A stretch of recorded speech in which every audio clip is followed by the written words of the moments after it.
Hello and welcome into our Friday show. It's Longshore and McKnight. John will be with us in just a moment. I'm Barry McKnight in a hotel room in Hattiesburg, Mississippi today. It's my fourth of five shows this week on a remote location. A long trip yesterday from San Marcos, Texas to Hattiesburg.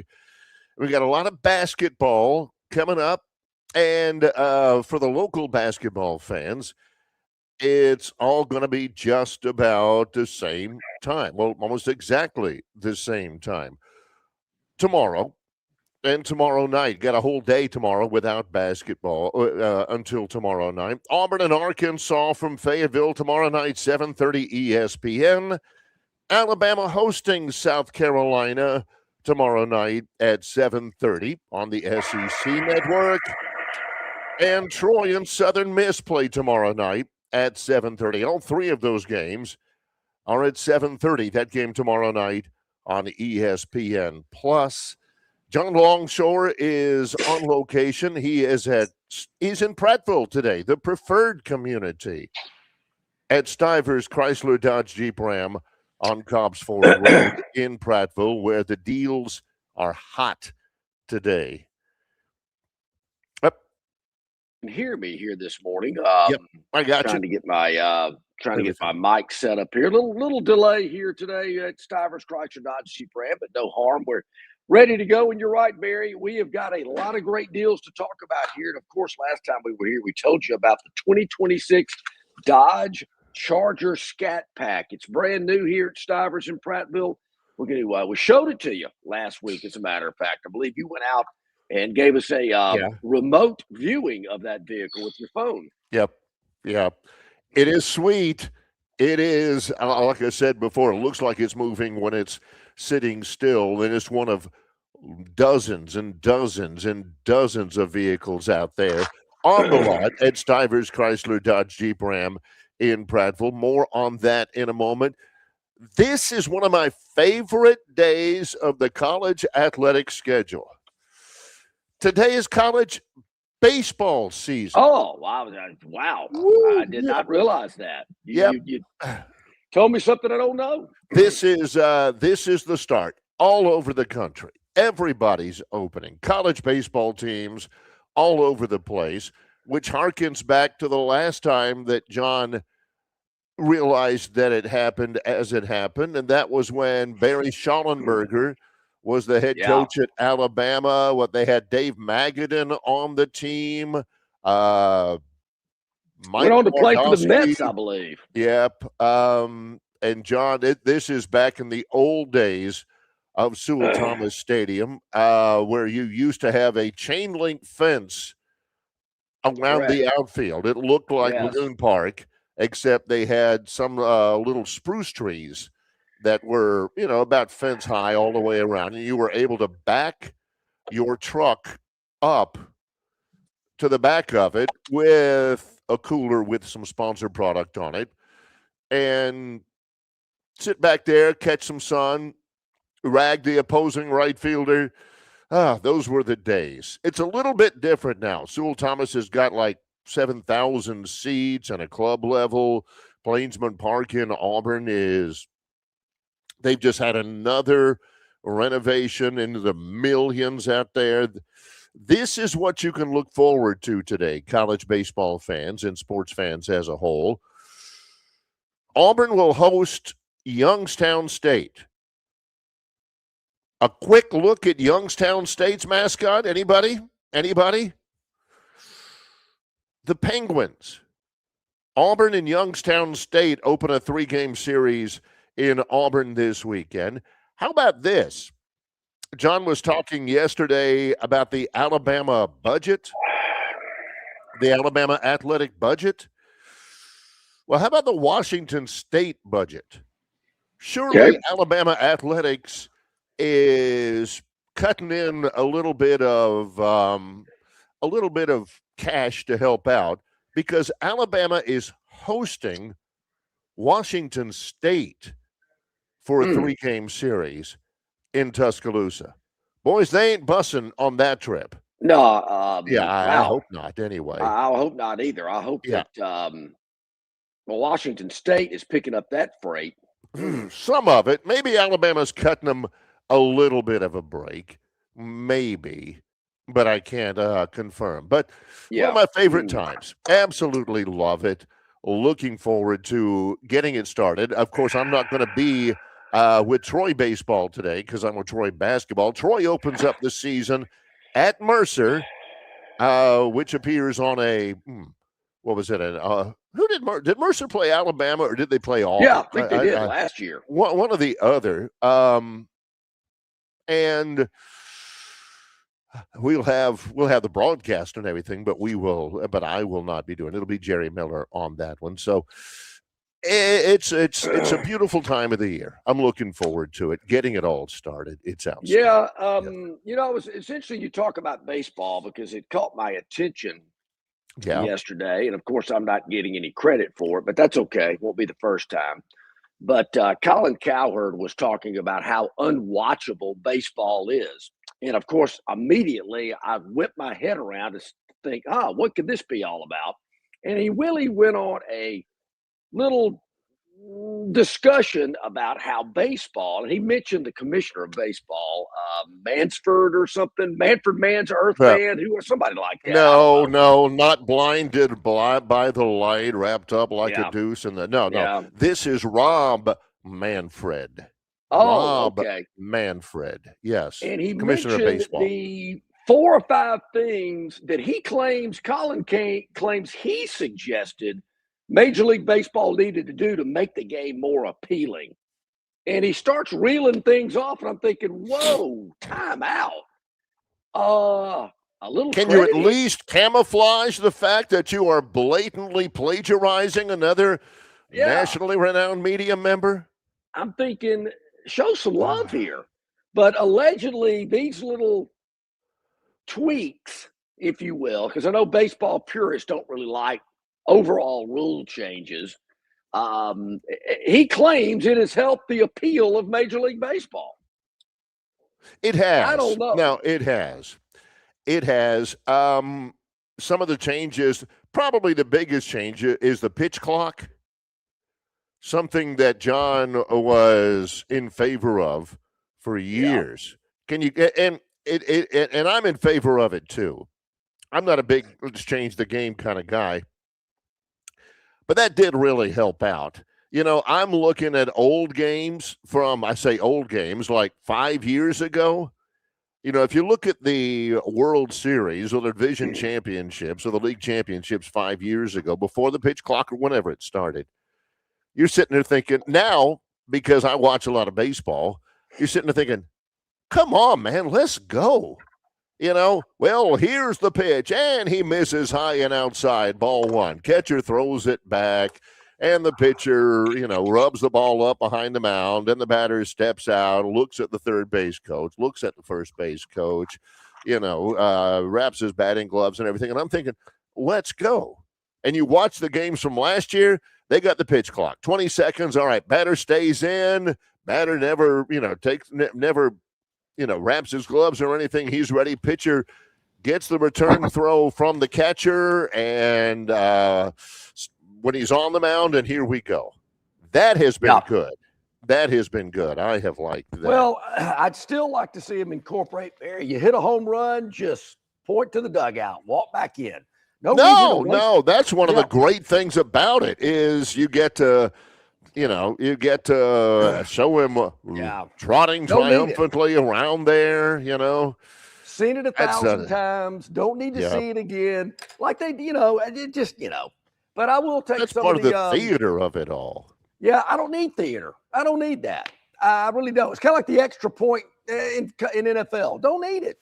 They tried to move it back a little bit, but they're making 90% of them. So interesting. Sometimes John really does want that extra point. Not like, oh, come on, here we go. Needed that. Yeah, something like that. But along those same lines, speaking of, John doesn't need theater. Nah. We had the big long ride. Again, I'm in Hattiesburg, Mississippi today after doing the show for 3 days in San Marcos, Texas. Made the bus yesterday. Got on the bus Yeah. at 9:30 yesterday morning. Stopped at Rice University for basketball practice. That's in downtown Houston, and it's nice. I've been there before. And then we stopped and ate in Baton Rouge, and we got in last night at 11:30. Okay. Do the math. From 9:30 in the morning until 11:30 at night, that's a long bus ride. That is a long bus ride. Made even longer by the fact, and I'm not complaining. I love our coaches. I love what I do. But we get out, we go to Houston, couple hours, and we practice. After that, lunch is waiting for us on the bus. We get on the bus for the long ride from Houston, Texas to Hattiesburg, Mississippi. Yep. We barely get out of Houston, and they fire up on the bus televisions Skyfall. And I'm like, really? Wow. You've got to be kidding the me. third of the Daniel Craig series of 5 Bond episodes. Yeah, You've shot. That's the one. I've made it. I've seen it before on TV. They play Bond movies all the time. Yeah. And this is the one where I think they kill M or Q That's or true. Whoever Judi That's Dench right. is. Yep, that's true. And at the very beginning, they said, "You've just shot James Bond." And I'm thinking, you got the guy who played on No Country for Old Men, and I'm thinking, God, that line actually was in Diamonds Are Forever as well. It was whenever they in the elevator they flip. Okay, yeah. Pulls out his wallet. He's got a Playboy Club card. It says James Bond on it. She goes, "You just killed James Bond." Yeah, that was brutal. Yes. That is the worst. That one and the one where the guy dies by drinking a can of oil or something like that.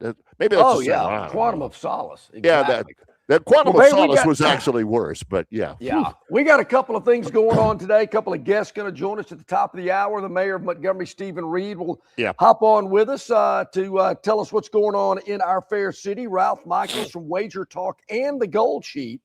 We'll talk a little basketball, and we'll recap Super Bowl 60 with Ralph as well. Also, a lot of SEC hoops this weekend as well, with Auburn at Arkansas, South Carolina at Alabama. What about a Dewberry? Both games are at the same time tomorrow. Well, what you do is you watch either one of those games, pick one of those, and turn the radio to Troy and Southern Miss, which is also at 7:30 at night. Come on, can't you get a little creative with the can I get Troy in the quad box tomorrow? I can have Troy, Auburn, Alabama, maybe some other game on as well. And Skyfall. That could be great. Yeah. Man, that could be awesome. So we got that going on this week to talk about as well. And Barry, when we get back, this is really not a basketball theme, but I'm going to use a basketball reference. The starting 5. We're going to go over the starting 5 here this morning. Give you a little hint, a little tease there. I'm intrigued. The starting 5 of how things are going to begin for a lot of programs in the Southeastern Conference. We'll hop on that a little bit this morning as well. A lot to talk about. Yeah, we've even got some golf talk. Bill from Baltimore will talk a little Pebble Beach. That's going on. The AT&T going on out there at the Monterey Peninsula, which is a beautiful, well, not only to be there, but to watch it, because the scenes on television are extremely beautiful as well. Theoda says the worst Bond movie was Moonraker. Got a little crazy there as well. This thing, I've said this about every Bond movie. Some are better than others. Some are worse than others. But in every one I've seen, and I've seen them all multiple times. Most of them on its premiere night. Yeah. But there are aspects of every one of them that you go, wow, that was pretty cool. That was a cool scene. That was a great line. That was a good zinger. Just some of them have some cheesiness to it that I can do without.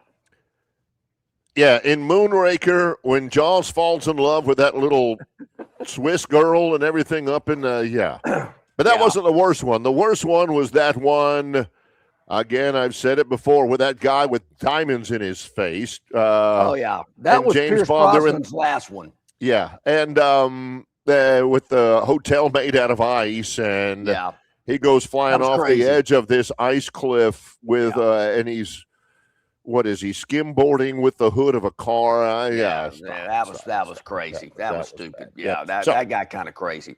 All right, I'm at Stivers Chrysler Dodge Jeep Ram in Prattville. Barry is with Troy basketball, and here, Barry, of course, we have got the it's truck month here at Stivers in boy, Prattville. do they have a lot of them. They certainly do, Barry. Northwest Florida and Alabama's largest volume Ram dealer. That means they've got the Ram truck that you want right here in stock on the lot. None of this will get it to you by Tuesday. They've got it for you right now. Whatever trim level, whatever package level you're looking for, 2-door, 4-door, 4-wheel drive, 2-wheel drive, Ram 1500, 2500s, 3500s. They've got them all here at Stivers CDJR in Prattville. Also a great lineup of the Jeep product, Jeep Cherokees, Jeep Wranglers, Jeep Gladiators. You're going to save thousands and thousands. And of course, on the Dodge and Ram lineup as well, it's Chrysler, Dodge, Jeep, Ram here in Prattville on Cobbs Ford Road.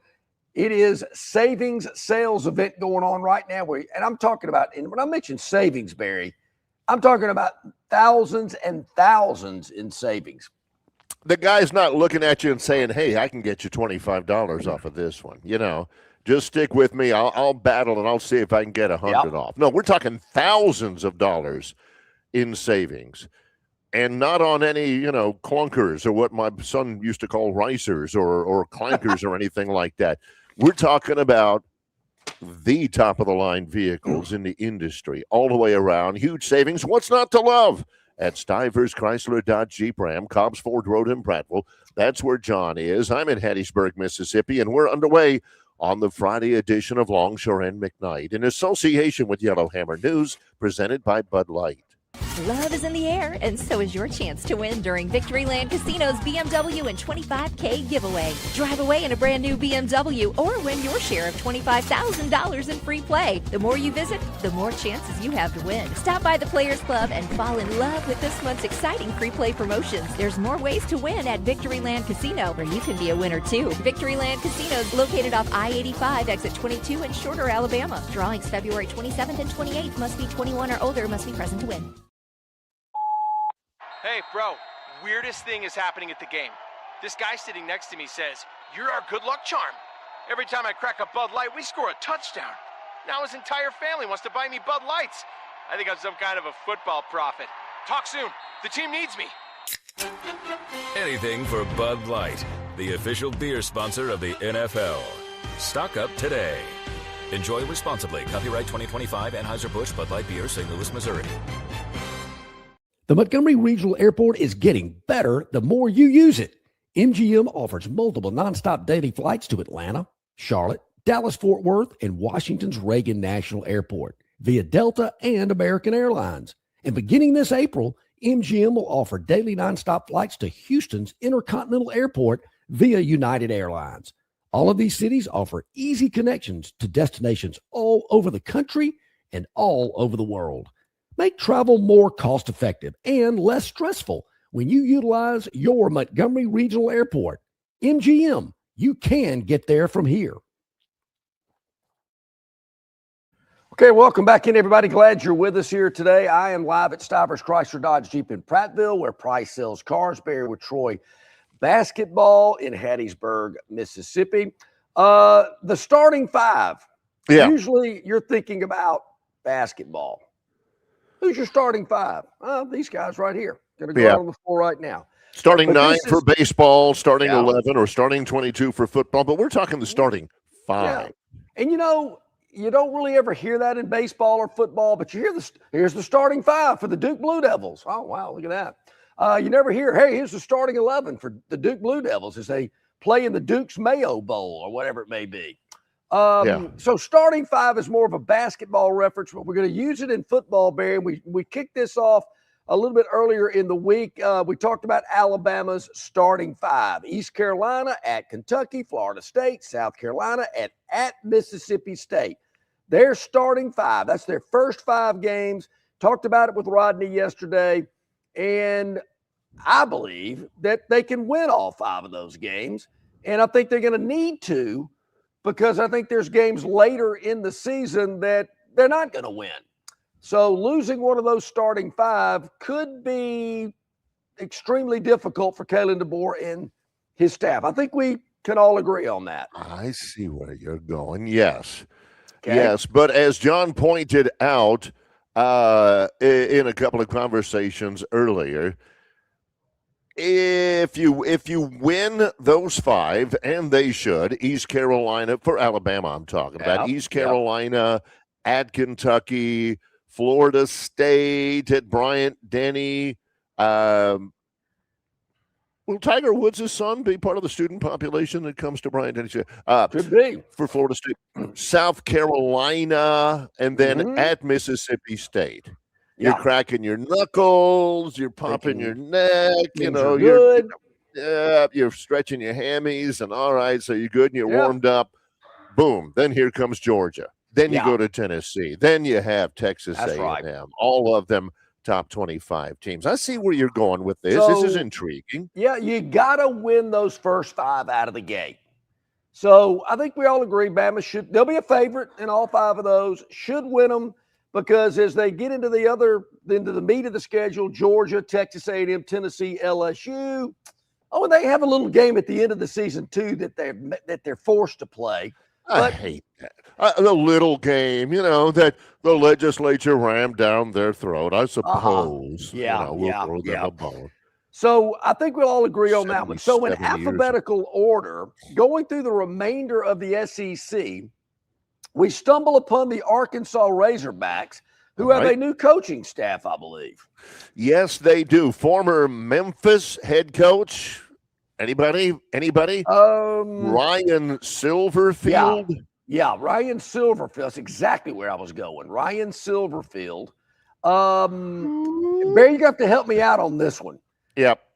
North Alabama is Arkansas's opening day opponent. I don't know much about them. Can Arkansas beat them? Yes, they can. Okay. The Lions come in, and then Arkansas plays the Utes on the road in Salt Lake City, Utah. And don't look now, but Utah is a top 25 preseason team this year. They are. At least, in all of the early, they were in the top 25 last year. All of the way too early predictions, they're pretty doggone good. Not great, but good. But Arkansas's got to go there. And then the Georgia Bulldogs. Why is Georgia in week 3? Yeah. Well, 9-game schedule and all that. I get it, I suppose. Well, that at Utah, not good. Georgia, their opening SEC game, not good. I don't know much about the Golden Hurricane of Tulsa. Not Hurricanes, but Hurricane. Yeah, that should be a winnable game. Yeah. Yep. It's right across the way. Tulsa's probably the closest, it almost definitely is the closest Division I football program to Fayetteville. So this is just a game of convenience for both teams. And then they take the road again at Texas A&M. Top 10. That's a tough start for a brand new coaching staff, Barry, that I'm looking at Arkansas possibly maybe starts out 2-3. Yes. Oh. North Alabama, Tulsa. 0-2 in the SEC. Yeah. Under Ryan Silverfield. That's the starting 5 for Arkansas. That's an interesting last name, Barry. How many fields are Silver? Silverfield. I don't know. That sounds like one of those made-up street names you have in new subdivisions. Like Brookstone Court or, Rathbone Boulevard or something like that. It's like some of those new developments, those new shopping developments where you have the such and such shop and it's spelled SHOPPE, or, some of those Brookstone or Silver. Hey, you're over there on Silverfield, right? Yeah, No, that's Spackler. I'm over here on he's on Briar. I'm over here on Brookstone. Yeah, Briar. We've got a pond out there. Pond. Good for you. So not a good start for the Hogs in our starting 5 series here. In alphabetical order, Barry. It's alphabetical order. Next up, Yeah. the Auburn Tigers. Under head coach Alex Golesh, they have a home game, asterisk, against Baylor in Atlanta. Yep. Should never be happening. Then Southern Miss at Jordan-Hare Stadium. Yeah. John Copeland, I told Mal Moore this numerous times. It took him a while, but he finally paid attention. Don't schedule Southern Miss. Just don't do it. Yep. They got Southern Miss in Auburn. As a matter of fact, if they were smart, they would have their first 4 games in Auburn. But no, they sold the Baylor game. Southern Miss in Auburn, then the Florida Gators under head coach John Sumrall come to Jordan-Hare Stadium in week 3. Yeah. Ooh, this will be a way too early litmus test, barometer. How is Sumrall turning that program around in Gainesville? How are they looking in week 3? And a direct comparison to how Alex Golesh is turning around that Auburn program. That's that's very interesting, Barry. The game's at Jordan-Hare. We're going to get to this next because in alphabetical order, Florida will be up next. Right. And I believe this is Florida's first SEC game as well. So this will be a barometer. Yes. Yeah, it will be. Not to be confused with barometric pressure. There will be pressure, though. There will be pressure. Yes. But you're right. That's going to be interesting as these two guys go at it in their first SEC matchup. So I'm going to go with Auburn 2-0 out of the gate. Florida comes in, then Vanderbilt at home. Then they travel to Tennessee. In that first 5, Barry, yes, I think Auburn's best hope is to be 4-1 after that 5-game stretch. Yeah, I don't know that they win against Tennessee. Yes. I don't know that. Yeah, going into an open date and then they go to Athens. They haven't beaten Georgia in like 8 years. So have I brought that up? I feel like I hadn't brought that up in a minute. Well, it's only 27 minutes into the show. Okay. You're a little late on that from what it's always been, and I am totally with you. I don't know. I don't know that John fully appreciates that Auburn-Florida rivalry.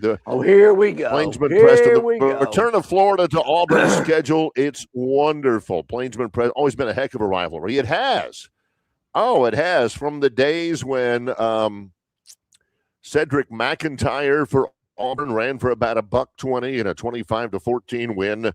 For Florida in Auburn, their first win ever when I was just a kid. Of course, the Calvin Jackson interception return game. Emmitt Smith never beat Auburn. Those were great. Those were great. Then, you went to divisions and you lose all that. And John says, really?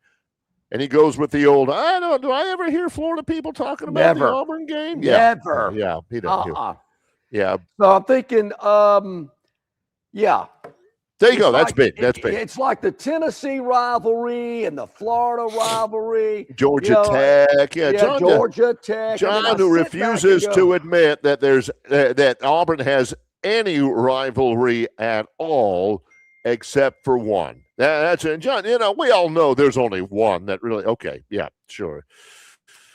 Yeah, so it we've is gotten to that interesting, in Barry, our first 5. And hopefully some of these younger Aubs out there will realize that Auburn is playing allegedly 2 of their biggest rivalries in the first 5 weeks of the football season this year. Has anybody else noticed that but me? No, because nobody remembers them being a rival. If they'd thrown Georgia Tech on the schedule, it would have been a trifecta. It's also February. And John's the only person in the world looking at future schedules right now because he loves it so much. Loves future schedules. Okay? Yeah. So, love future schedules. So those are 3 of the starting 5s. When we get back, we'll start with the Florida Gators because I believe they're next alphabetically. Yeah, and I want to ask about this later on in the program. Yeah. We'll probably do this later on in the summer as well. Speaking of the Alabama football schedule, we talked about this briefly. There's another media member who's weighed in on this. In not this coming year, not in 2026, but in 2027, Will Alabama be going to Columbus, Ohio? You know, it's interesting that you. Is that going to last? Is that going to stand the test of time? You know, I was. Where did I see this? Oh, I think it was. I was watching Feinbaum one afternoon, and he had a guest that covers Ohio State. Yeah. And this subject came up.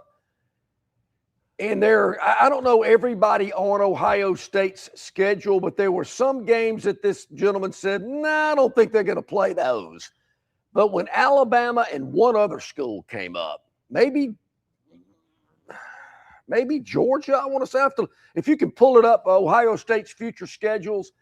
But he did say, he goes, or maybe it was Notre Dame. I can't remember. I have to look it up at the break.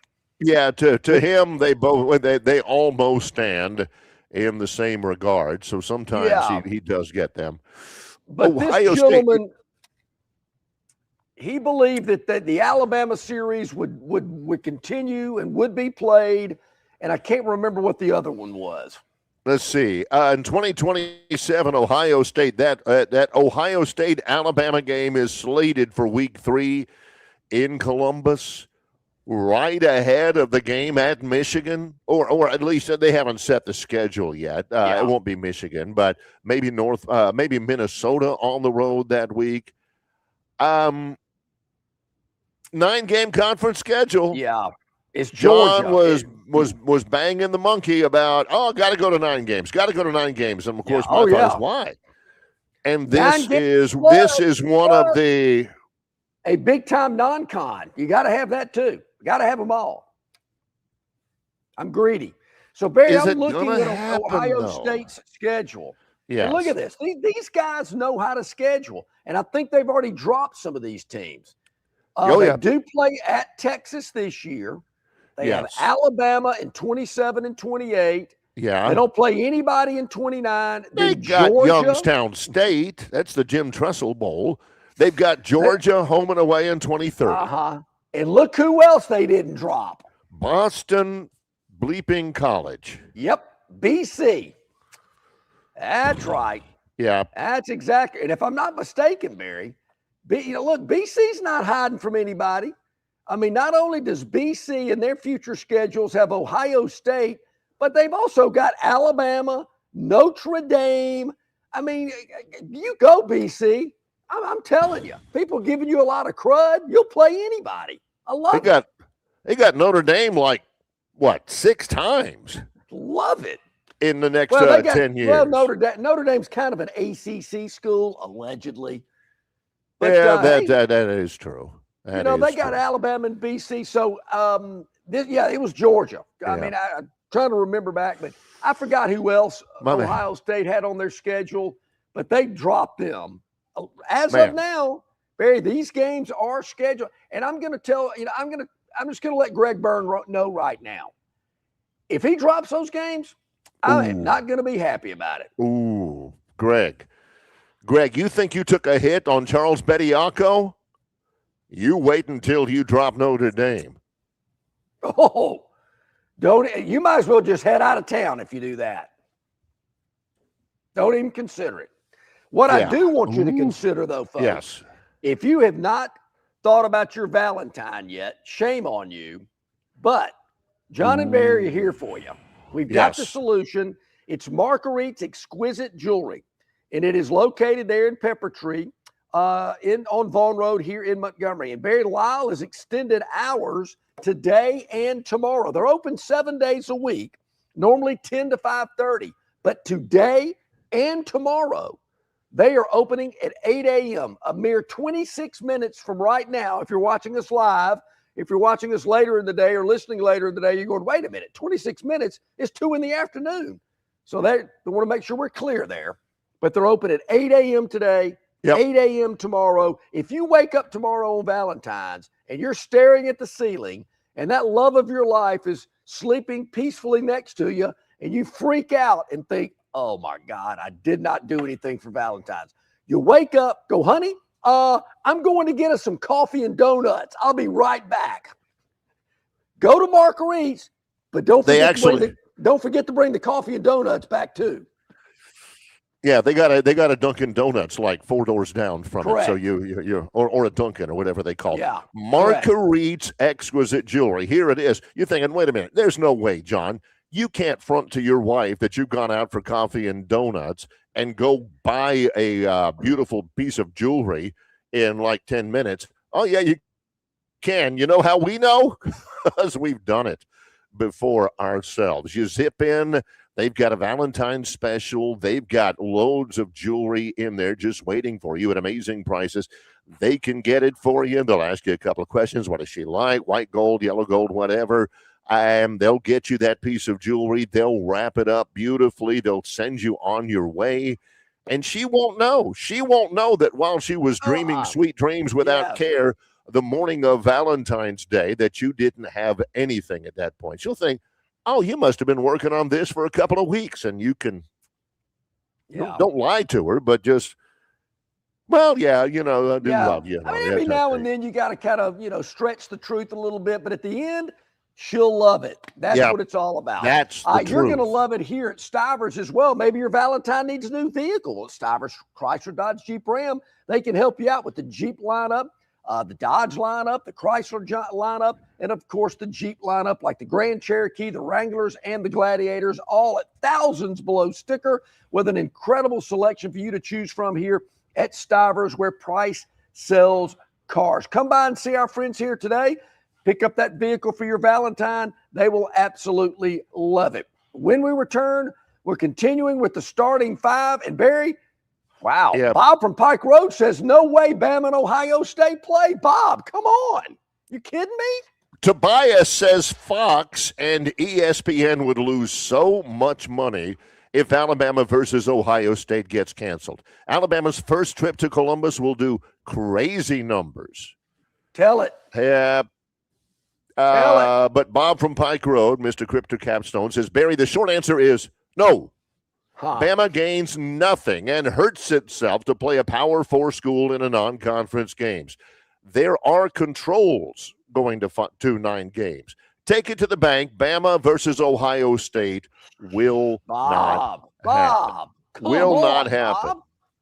How about Bama Notre Dame, Bob? I agree with Bob from Pike Road. You've already started seeing it, John. So-and-so and such has canceled their upcoming series with so-and-so and such and such. Let me this is one of those, if you win it, that's great. It's in September, no big deal. But if you lose it, that sounds like other programs. And I've heard a program not too far from where I'm sitting make statements like that. And my response has always been, well, you might win the game too. You got to look at it from a positive side. I mean, look, she might shoot you down, but you never know. She might say yes. You got no. This never resonates when John does that. You got to think positively. Yeah, who's the first one that's going to be on your behind like white on rice if you lose that game? This guy right here. He's going to be, why in the world you lose that game? I'm telling you, no running game. I told you, but you got to think positive until you lose it. Yeah, now when Bama got embarrassed by Florida 100%. State, did I show up the next day going, never should have scheduled them? Nope. Never said it, because those are the kind of games, personally, I love, grew up with them, big non-conference matchups. When I was a kid, couldn't get enough of them, still want them today. And don't give me this, well, you play non-conference games. Why would you play a hard non-con? That's how other schools think. That's not how some schools think. Can we clip this? Because when Byrne comes out with the announcement, and I think he will. I'm going to be furious. I'll go ahead and tell you. Yeah, I'm not going to be happy. Yeah, it's not that Alabama's scared of Ohio State. It's that the reward doesn't equal the risk. Bob, I'm with you 100%. If you lose by 21, yeah, you're right. But if you go to Columbus and lose by a field goal, I don't think that hurts you in the landscape of college football today. Plus, your fans love it. The TV networks love it. You're getting recognition. It's a win-win. Love it. Until you lose it, and then they're going to be pitchforks and torches and all that. Why do people think so negatively? Oh, well, we might lose. Well, you know what? you might win too. Just like if you come here to Stivers Chrysler Dodge Jeep Ram, I can promise you, you are going to win. See? It is Longshore and McKnight in association with Yellowhammer News, presented by Bud Light. Located just 8 miles north of Alabama's state capital, Capitol Hill features 3 18-hole championship courses. With more than 1,500 acres of golf and nature, the pure magnitude of this facility is amazing and allows each course to be drastically different from the others. Capitol Hill also features an innovative 360-degree driving range 400 yards in diameter. Capitol Hill offers a fully stocked pro shop with the latest equipment and apparel. Great food and beverages in the clubhouse can be enjoyed both before and after your round. Get your group together and hit the trail. Go to rtjgolf.com/Capitol Hill for tee times and more information. It doesn't matter if you're running drills at the park, playing pickup on a Saturday, or sinking the final putt. When you compete with your friends with Michelob Ultra on the line, competition isn't that friendly.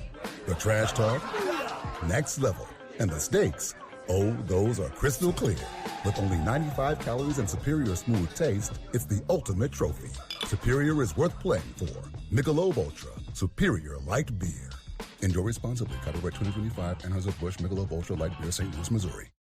Ram Truck Month is here at Stivers, Alabama's #1 volume CDJR dealer. New Rams, 19 grand off or 0% for 6 years. And heavy duties, 14 grand off. Backed by Ram's 10-year, 100,000-mile limited warranty. Only at Stivers Chrysler Dodge Jeep Ram. The President's Day sales event is on at Stivers, Alabama's #1 volume CDJR dealer. Grand Cherokees under 27 grand or up to 15 grand off. Wranglers, 14 grand off. And Gladiators, 16 grand off. Only at Stivers Chrysler Dodge Jeep Ram.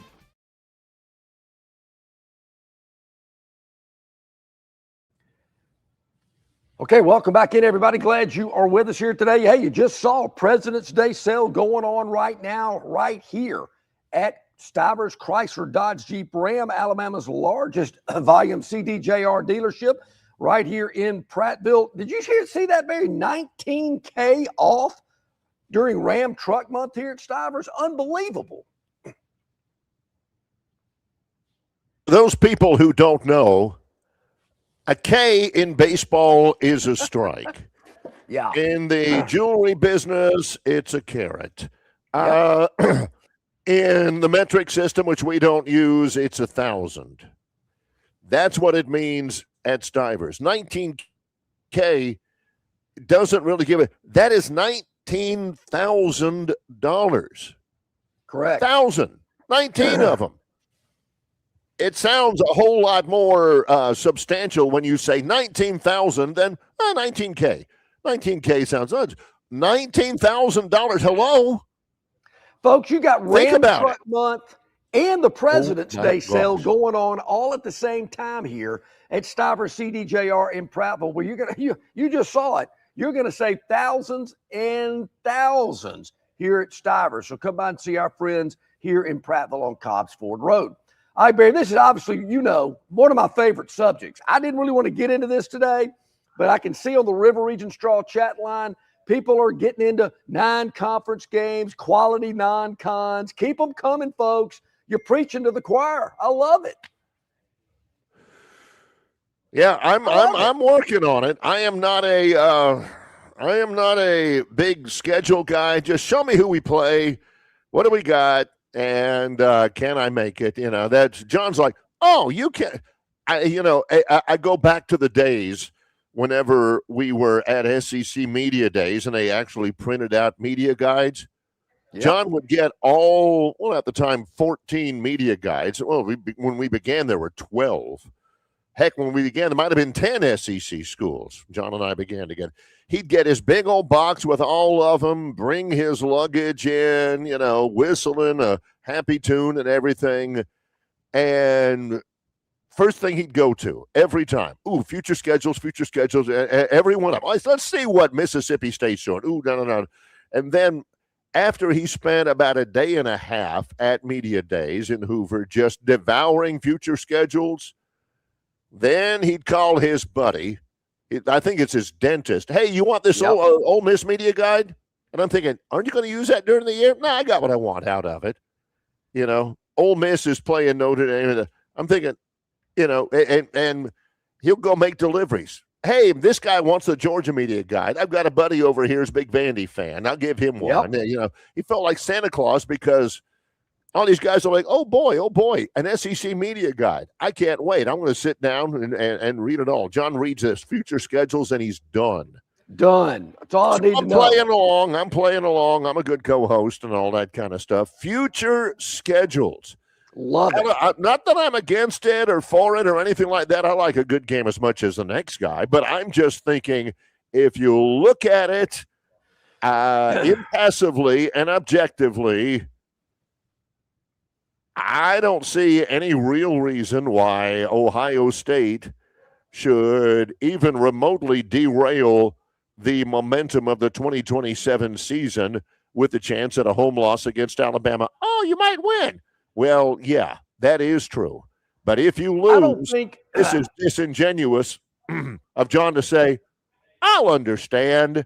You know, I'll respect them for what they're doing and, you know, giving their fans what they want. Sure, fans want wins is what they want. They want Ohio State at night at Bryant-Denny under the lights. That's what they want. That's what the TV networks want. And there again, it's all about playoff seeding. You're going to lose 2 or 3 games a season. That's going to happen. The days of undefeated seasons are over. So why not boost your resume by playing high-quality teams out of conference? And unless you get beat by 3 touchdowns, it isn't going to hurt you that much. Probably going to help you. Hey, look at this team. They went to Columbus, Ohio to play. This other team, they brought in Abilene Christian. Why is Abilene? This is it. Again, this is what John, you know, what, Alabama lose 4 games this year? Oh, got to get ready. Well, and it's the nature of those games that John's talking about. Well, you may lose it by 3 touchdowns. Well, they did a good bit of that. That is true. That did happen. But, again, I'm not against it. I'm not against it. They only lost 2 in the regular season, though, correct? Happens. Do what? They only lost 2 in the regular season. That is true. Yeah. Yeah. But, you know, they go into the SEC championship game knowing that they're going to make the college football playoff. I mean, they lose by 3 touchdowns to Georgia. Let me ask you this. Why would you water down your schedule? Why would your mentality be, let's play the weakest, most uninteresting, unexciting schedule we can play? I don't understand why athletic directors have that mentality, particularly at schools like Ohio State, Alabama, Texas, Notre Dame, Michigan, Georgia. I can name a few others. Why would you do that? Because there will come a day when you play in what is now the second most difficult conference in the country, and you might lose 3 games there. And man, if you lose 4 in the regular season, all this touchy-feely stuff, all this warm and fuzzy, all this namby-pamby stuff about, hey, look at us. We played a really good schedule. I hope our fans will appreciate it. They ain't going to appreciate sitting at home in late December and January. You ask any fan out there, which would you rather have? A loss, a win at Ohio State in September, or a win against South Florida in the Gasparilla Bowl? Well, because that's where you run the risk right there. Your fans, they'll forget that Ohio State win in Columbus in week 3 in a heartbeat if they don't make it into the college well, what happens playoff if they make it into the college football playoff and lose by 35 points? At least they're in. I mean, so what if you're in? Big deal. It's kind of like making the Final Four. So what? Big deal. Did you win it all? No. All right. We got blown out by UConn in the Final Four. Oh, well, at least you made it, man, but it wasn't very impressive. Since we're talking about participation in the college football playoff, you can't speak about it from the Auburn perspective because they've not done it. But if Alabama had not made the college football playoff at all, they'd have been a lot more chapped than losing whatever it was, 38-3. For sure. Kalen DeBoer is going to go up to Byrne and say, hey, Greggy, You got to get Ohio State off the schedule. You got to get Notre Dame off the schedule. I mean, you think Alex Golish is going to go up to John Cohen and go, are you insane? Why do you schedule Notre Dame? Why are we playing them? Why are we playing Miami? Are you kidding me? We can get Abilene Christian in here. Well, Alex, our fans want quality games at Jordan-Hare. They want to play big-time opponents. They're going to run my butt if we don't win them. If we're going to gouge our fans for seat licensing and ticket prices, they want the best quality opponents they can get. They want to be in the spotlight of the college football world. Well, we might lose. If I had a coach tell me that, I'd fire him on the spot. Don't give me this we might lose business or we need a week scheduled to get into the playoff. Well, how about having a strong schedule and winning it and having the absolute best seed in the playoff? How come more people don't think like that? Because they know that there are fans out there that won't give two toots about the hard schedule you played if you lose those games. Totally disagree. If I'm writing a check for my season tickets, I don't want to write a check for a game against Abilene Christian.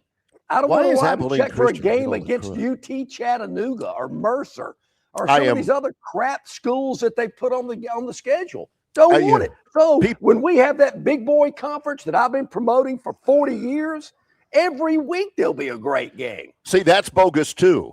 That's what drives me crazy too, because, John, the big boys out there, here's the flaw in that argument that I have pointed out for years. Even then, even in a big boy conference, whatever it will be, 40, 60 schools, in the world of Longshore, there still ain't but about 6 or 7 schools that he's even interested in. If Longshore, as the czar of college football, says, finally, we got our big boy conference. All right, what do we have? Wake Forest. Wait a minute, Wake Forest? No, let Mississippi State play Wake Forest. Kansas? Wait a minute, we got Kansas? Well, they did rotate on the schedule for the first time in 35 years. Bleep that. Forget Kansas. And then, but they're in the big boy conference. Yeah, but they're not really. John will still have his little elitism at the top of the college football world which. Sure, you're going to have that in anything that you do. Is look at the NFL. I mean, you got the Cleveland Browns, but you got the Dallas Cowboys too. Cowboys. And everybody focuses on the Cowboys. Same thing in college football. You have the same. You're going to have your Wake Forests / Cleveland, and you're going to have your Dallas Cowboys / Ohio State. I mean, that's the way it is. Dallas? Are you acknowledging that Dallas is at the top of the NFL hierarchy? Well, I put them in the Notre Dame category. I mean, Notre Dame and Dallas are a lot alike. I mean, they don't win a lot. Notre Dame hadn't won a national championship since the 80s, but the world seems to love them. And that's what counts. It doesn't matter what you do. It doesn't matter what you do or how successful you are. It matters how many people are paying attention to you. Why did Auburn schedule Notre Dame? Because it's going to be a marketing bonanza. To shut Longshore up. I mean, it's going to be a huge shot in the arm for Auburn. Wow, Auburn and Notre Dame. They're going to get exposed to eyeballs that have never seen them before. Yeah, well, Notre Dame's not any good. Don't matter. Doesn't matter. It's like Dallas. How come they're on Thanksgiving Day every year? Because the people watch them. Well, they suck. Doesn't matter. People know how I regard Bob from Pike Road. We disagree about a lot of stuff, but I love his passion, and he knows ball. And I was loving what Bob from Pike Road had to say. Alabama's never playing Ohio State, or Ohio State is never going to have Alabama in Columbus. Doesn't make any sense. Totally agree with that. Bill from Baltimore checks in, and I love Bill as well. But did Bob from Pike, this is where he usually one of these, I'll say, that's a good point, Bob. That's a really great point. Man, you really hit that one on the head, Bob. And then he'll say something outrageous, and I'm like, what? Did Bob say this to Bill from Baltimore? Playing a 9-game SEC schedule is far from wimping out. I get that. That contention is, do you see through orange-colored glasses much? Again, what we have here is Bob from Pike Road accusing somebody else of being overly partisan to their school. Bob from Pike Road is asking Bill from Baltimore if he sees through orange glasses much. Bob is the definition of seeing through crimson-colored glasses. Love it. Yeah. Well, there again, look, I'm extremely confident in my opinion, as I have been with a lot of other things dealing with college football and the sports in general that have actually come to pass. Caught a lot of crud about it, had a lot of eye rolls, throat clears. This guy's crazy. And it's frustrating because it happens more times than I would like to admit. But also, John uses that as precedent for, I'm going to say something completely outrageous that'll never happen in a million years, but I was right about something obscure 22 years ago, so this might happen. And I have had a couple of predictions that didn't go my way. Not many, but I've had a few, I will admit. All right, two things I want you to see if you agree or disagree. Okay. Tobias talking about the value to the Alabama faithful about playing the Ohio State series. Yeah. What do the fans value? They value wins, especially when it gets them into college football plays. Tobias says, John, you may get season tickets, but the ones Barry's talking about wouldn't donate $5 to Yay, Alabama. Yeah, the heavy hitters. Also this from Plainsman Preston. I'll be amazed if that Notre Dame series actually happens for Auburn. We're talking about whether Alabama will actually end up playing Ohio State. Will that series actually happen? Will that Auburn-Notre Dame series stand the test of time? Theotis, I hope you're wrong about that. I don't know why Auburn would not want to play that series. Maybe Notre Dame wouldn't want to play that series. Ever thought about that? Notre Dame is saying, Auburn, I like Western Michigan. How about Western Michigan? What are we going to benefit by playing them? Is that what you're saying, Notre Dame? Is that their mindset? Well, what are we playing them for? Does us no good. I don't believe Notre Dame would stoop that low and say something like that. Yeah, they'd be wrong. They'd be wrong. But I hope that series is played. Yeah. The Miami series, I think, will be interesting. And there again, every Alabama fan I'm in contact with, they don't want Mercer on the schedule. They don't want UT Chattanooga or East Carolina. They don't want them. And they're willing to roll the dice to play the Ohio States and Notre Dames and whoever else is out there that they deem worthy. They're ready for it. They love the atmosphere. They love to travel to these stadiums. And they certainly love having them in their sandbox at Bryant-Denny Stadium at night. That's when they want them. Bring them on.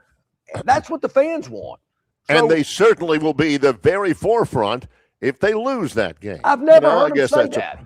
I've never heard an Alabama fan go, I told them not to play that game because we lost, and look what happened to us. No, I've never heard that. I'm talking about, man, why did we lose that? We shouldn't have lost that game. God, we got to get rid of that guy. He lost that game.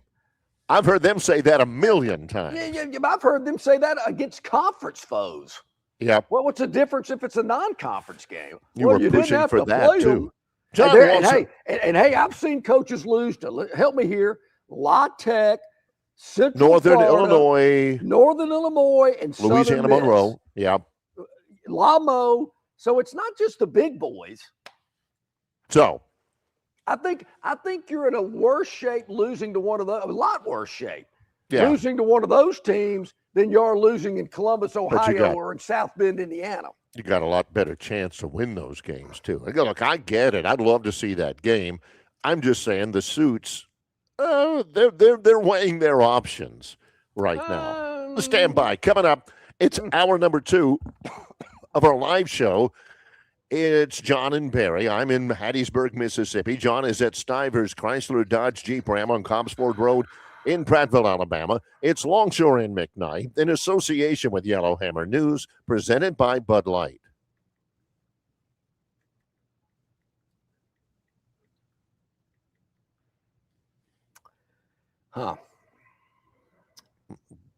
Known by avid golfers as one of the most beautiful and challenging stops on the Robert Trent Jones Golf Trail, Cambrian Ridge in Greenville lies just 40 miles from Montgomery. It is well worth the ride for any golfer looking for 27 holes of jaw-dropping golf. The greens have been redesigned to accommodate the higher green speeds associated with their installation of the latest generation of ultra-dwarf Bermuda grass. Cambrian Ridge offers a fully stocked pro shop with all the latest equipment and apparel. Great food and beverages in the clubhouse can be enjoyed both before and after your round.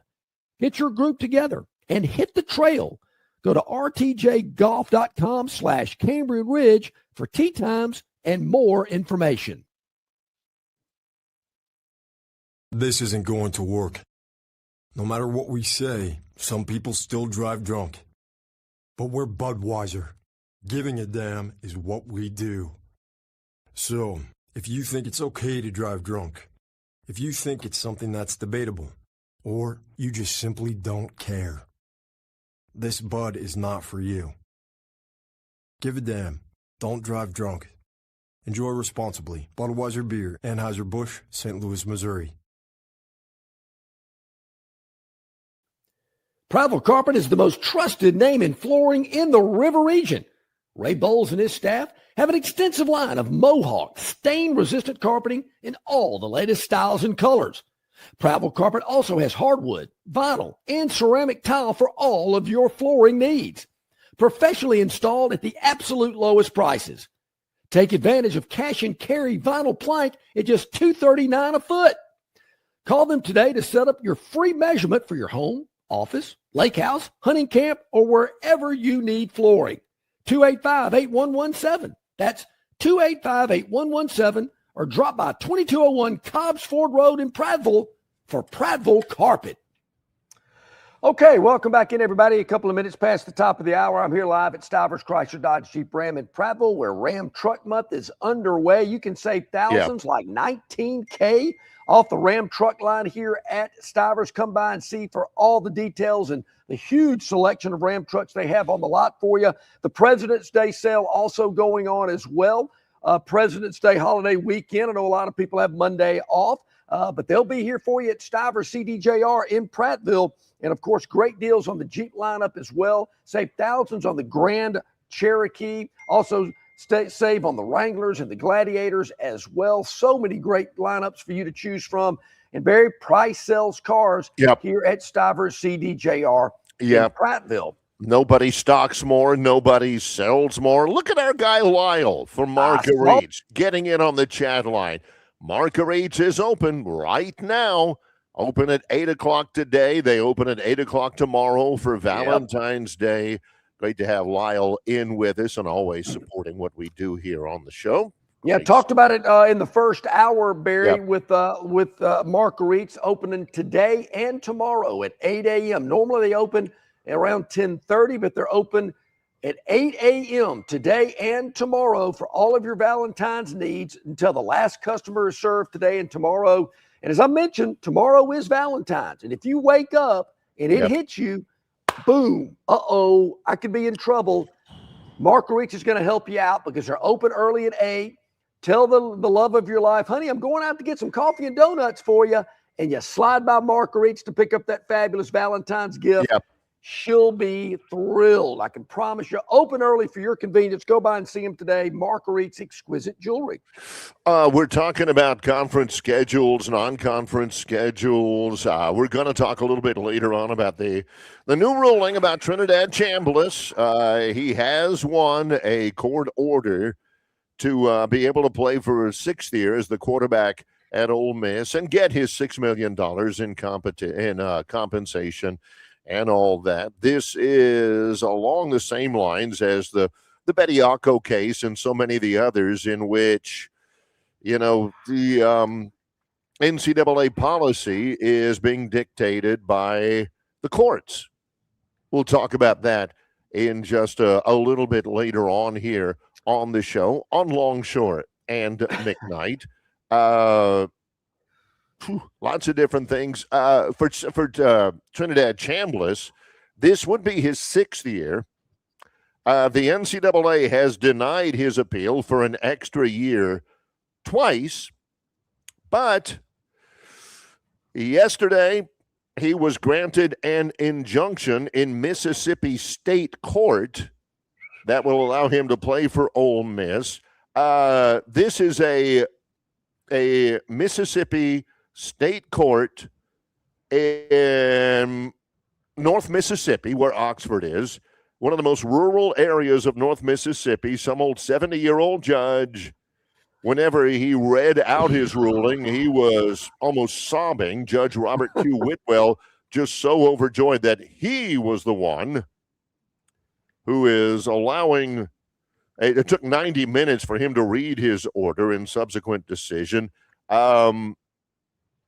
Just so happy with himself that he will go down in history as the man who permitted Chambliss another year of collegiate eligibility. So are you thinking that the judge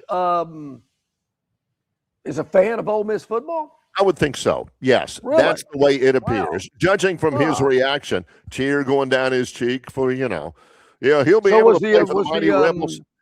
Was the first judge that saw the Bediako case, is he a Bama athletic fan? Oh yeah, he's a donor. I mean, that's known. And so the judge the judge that ruled against Bediako, that was an undergrad at Auburn, did that have anything to do with his decision? I could have, yeah. Wow. I mean, that's I always kind thought of judges didn't see things like that, or they were. Wait a minute. I can't believe that you said that with a straight face, because this is the guy who's always seeing, illusion in the background and all of that. So this is, again, another case, and I like Trinidad Chambliss. Great player, nice kid, great to, helps old ladies across the street and all that. But this is another deal, John, where the NCAA says, no, this does not fit our rules that our members agreed on. No, this does not fit the rules that we have set out for decades and decades. This is the courts, a state court, a state judge in a little county in North Mississippi, dictating NCAA policy more than the NCAA does. Well, maybe these judges think the NCAA policy is so weak and full of holes that they see it differently, which has certainly been my stance all along, even with the Bediako case. I mean, the NCAA is really embarrassing themselves until they can get their act together. And I wouldn't be surprised if some school in this country decides to do exactly what Nate Oates does and take their chances in front of a judge in some rural county in Oklahoma or Arkansas or wherever else and see what the judge says about it, because the NCAA doesn't seem to have a lot of solid footing to stand on. They don't. And a lot of the reason why, again, these rules, the rules against, foregoing the rest of your college eligibility and signing a pro contract means you can't come back and play. Those are rules that are agreed upon by the schools, by the membership. The schools agreed to these rules. But you get a lawyer in there who's getting some serious billable hours from all of this, saying, hey, come on, guys, I can put this in front of the court. I think I can get it. All he cares about is he's getting paid for all of this. And it's becoming that way in American society as a whole. You can get away with whatever your lawyer can sue somebody over. Forget about the rules. I know you agreed to those rules, but now that they hurt you, I think you're the wronged party. And we ought to go in front of the court of law and see if we can. Maybe it's a sign of you need to get your act together. I know we're, all affiliated and with the NCAA. We're an NCAA institution, but we think you've got some major problems and we're exposing them. And until you get your act together, we're going to continue to expose them. Now, I don't think that Trinidad Chambliss entering his 6th year is a major problem. I don't think Bediako deciding to go back to college, he made a mistake going to the G League. He made a mistake leaving early. He realized his mistake and saying, I didn't mean it. How about a mulligan here? I don't think that's a major problem with the NCAA. I just think here's what needs to happen. The policy doesn't need to be dictated by county judges ruling on lawsuits.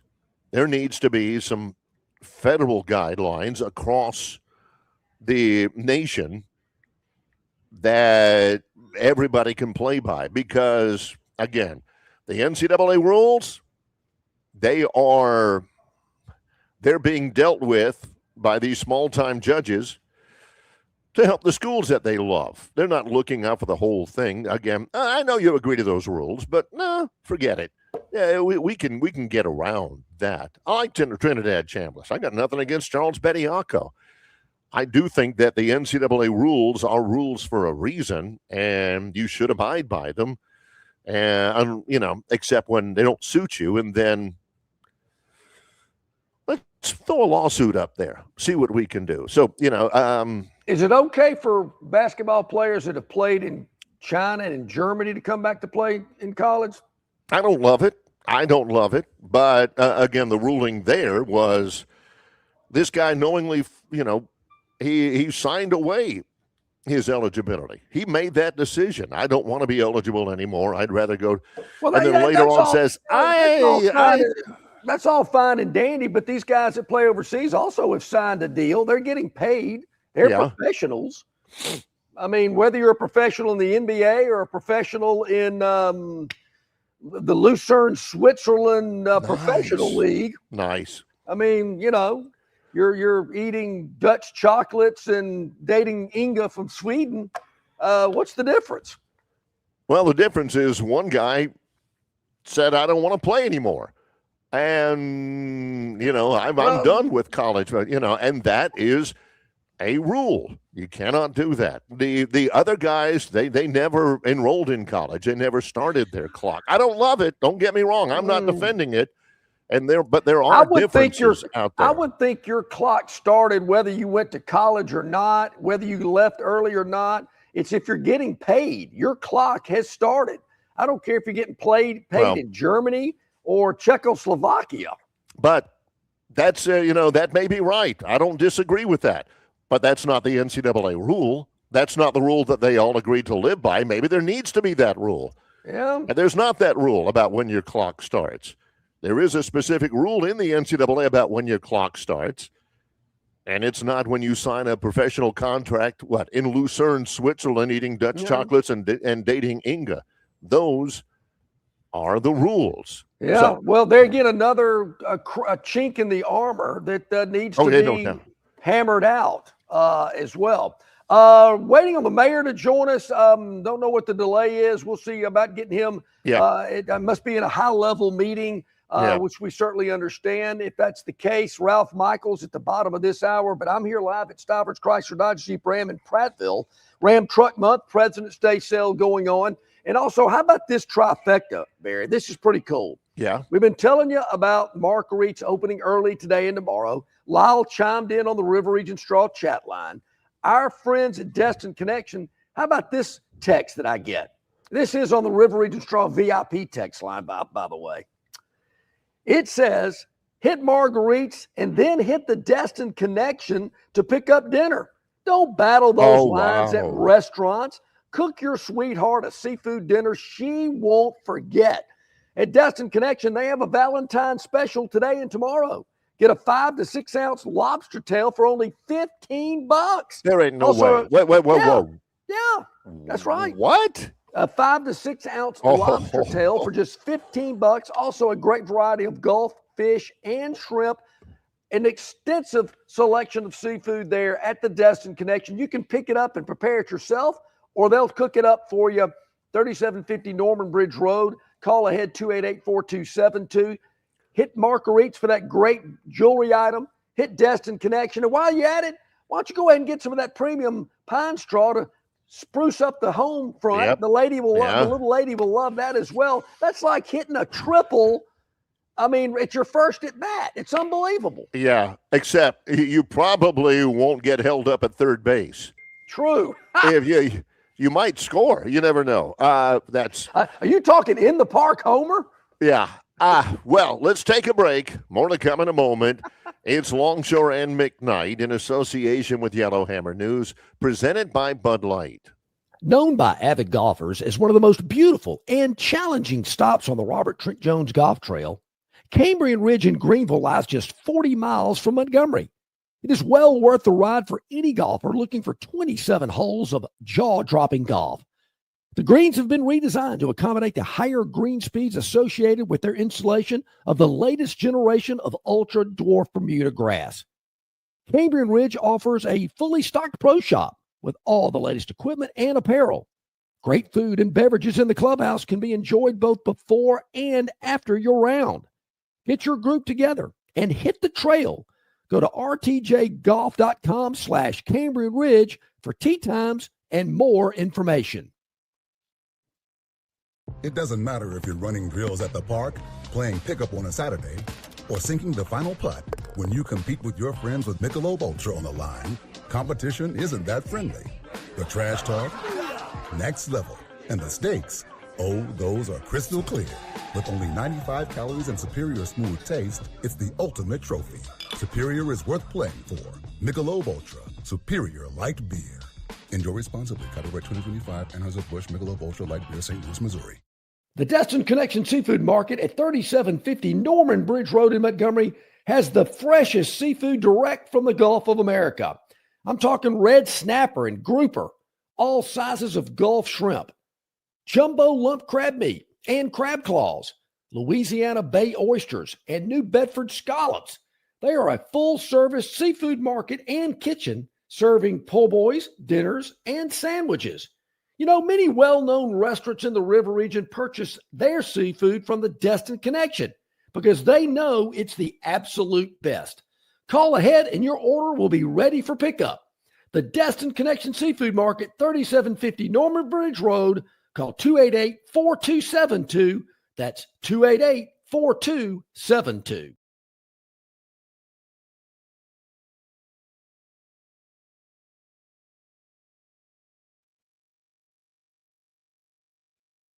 Okay, back at it here on this Friday morning, Longshore and McKnight. So glad you are with us here today. I'm live at Stivers, Chrysler, Dodge, Jeep, Ram, and Prattville. Ram Truck Month going on as we speak. President's Day sales event as well. Monday is President's Day, so they'll be here for you as well for the long extended weekend. Well, let me cast some flowers to a program that I dislike probably as much as any program in the country. You going to beat up on Alabama again? No. Alabama, people have that misconception that I hate Alabama. I don't hate them. I just have never been a fan. But believe me, somebody says, oh, you want Georgia to beat the heck out of Alabama in the SEC. All contraire. Rammer, jammer. Yeah, Georgia. This is what their athletic director, his name is Josh Brooks. This is where he's on the cutting edge, John. You talk about your first five in the SEC. Georgia's non-conference schedule this year, okay? Okay. Tennessee State, Western Kentucky. Brutal. And, of course, at the very end, Georgia Tech. All of those three in Athens. Sometimes the Georgia Tech game is played at the Mercedes-Benz. All of those games in Athens, Tennessee State, Western Kentucky, Georgia Tech. Georgia Tech counts as their big-time non-conference game. That's what all the ADs are saying. Hey, man, that's pretty good. I like how you got that one constructed. That is going to be the blueprint for SEC athletic directors now that they went ahead and agreed to a 9-game conference schedule. And I hold you. Well, that might be the blueprint for some. I don't believe it's going to be the blueprint for all. There's some weaker SEC teams that are going to try to, do the least they can to get the most available. I mean, they're going to take the cheap route. It's kind of like, when you were growing up, and you had to memorize a poem or you had to do a project and you thought, I'm going to memorize the poem that's only got 4 lines, or I'm going to do this little stupid project where, I pour some Coca-Cola over this mud thing that I built and a volcano is going to erupt. This is little Johnny Longshore. Easy route. Wait a minute, Mr. Eraser Clapper. This is John Longshore. He has to recite a poem. He has to memorize a poem and recite it for English in the 5th grade. Correct. Well, boys and girls, today here I am going to recite Goldfinger by Shirley Bassey. which he could do in his sleep now. Well, I will, that's Barry, the it's amazing. easy route. Yeah. It's amazing that you would bring that up and particularly land on 5th grade. My English teacher was named Miss Jolly, and we had to memorize a poem. Miss Jolly, Jolly. Was her first name Holly? Okay. Had to memorize a poem in 5th grade. Yeah, and she was a little plump. Okay, it's okay. And she did have that coffee smoker's breath going, working for her, which, her teeth were kind of yellow too. But anyway. She's trying to work out a problem in math in front of the whole class with his chalk and everything. Yep. And she's standing right behind him, and he can smell the coffee and he can smell the cigarettes because she's breathing down his neck. Well, actually, this was my English. Believe it or not, we had different teachers, but she was my English teacher. And one of the assignments, Theotis had her. He knows who I'm talking about. Yeah. And one of our assignments was we had to memorize a poem, and it was our choice. And it was out of our English book. Well, you know what the majority of the class, the poem that they picked was this little 4-line poem that took nothing to memorize. There once was a girl from Nantucket who, one of those deals. So yours truly, who didn't really do as well on, say, tests that were handed out and you studied for. I mean, I studied, don't get me wrong. Wait a minute. I know you aced English. I had a little difficulty with written test, I would say. All right. So I took it upon myself in 5th grade to say, I need to memorize a poem that's a lot longer than what everybody else in class is memorizing, which I did. Took me longer to do it, but got a lot of credit for going that extra mile and doing something that I didn't really have to do, but I did it anyway. And it paid off. Similar to scheduling quality non-conference football games. Don't go after that little 4-line poem. Go after that 3-paragraph poem. Go for it. Do it. And it started in 5th grade with that poem that I memorized that nobody else in the class did. Now, I don't know what this means, but Theotis says, if you had Miss Jolly, that means you also had Mrs. Watson. My 4th grade teacher. Oh, yeah. So you were on that track, the old Watson Jolly track in elementary school. I had Miss McVeigh, I had Miss Watson, Miss Thaxton. My 1st grade teacher, Bear, I'll never forget, Miss Gay. That was my 1st grade teacher. Miss Hall was my 2nd grade teacher. I can remember all my grammar school teachers. Now, my teachers at JD, I can remember the one that looked like Geddy Lee. I can't remember her. Oh, yeah. You've talked about her before. That's one of the pitfalls of having moved as many times as I did growing up. Is I could never remember any of that. I can barely remember the names of the schools I went to. I went to quite a few of them. Mrs. Bolton? I don't get it. Okay. So John is saying, kids, we know a lot of you are already in school right now. Maybe some of you have forbearing parents and think, you got President's Day off on Monday. Let's say we take Friday off too, and you're watching this program. Kids, John Longshore, Mr. Phi Beta Kappa says, when you're offered the opportunity to do a little bit more than just the baseline of what you're expected, go ahead and do it, kids, because that's what I did in Mrs. Jolly's class. And look where I am today. Words to live by. John and his mentorship continues to pay dividends for the youth in our area. Is it amazing, Barry, that I wonder if a lot of people are like me. They remember their grammar school teachers, but they don't remember their junior high and high school as much. I can remember some. I had some in junior high that definitely made an impression on me. Yeah. Mr. Thomas and Mr. White at Cloverdale made huge impressions on me. Bobby Eskew, my coach at Cloverdale, made a huge impact on me. Yeah, usually on your – oh, yeah, okay. Yeah. And I get the Jeff Davis, and, of course, Charles Lee and all those coaches made a huge impact on me. Oh, yeah. But besides my economics teacher that looked like the lead singer for Rush, Geddy Lee, I'm trying to think of some other teachers I had at JD that I just can't remember many of them.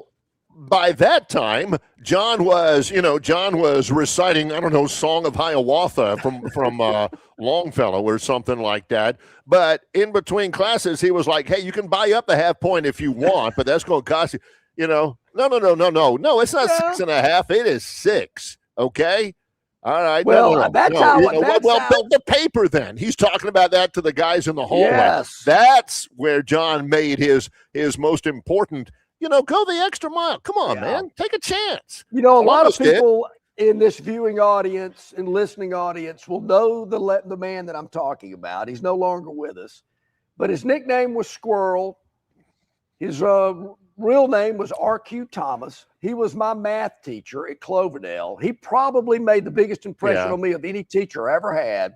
And the first day of school in 8th grade, I walk into his class, continuing a conversation with one of my friends as I walked in, and all he heard was, "Well, Alabama's a 3.5 point favorite." I'm in 8th grade, so I'm like 14 years old.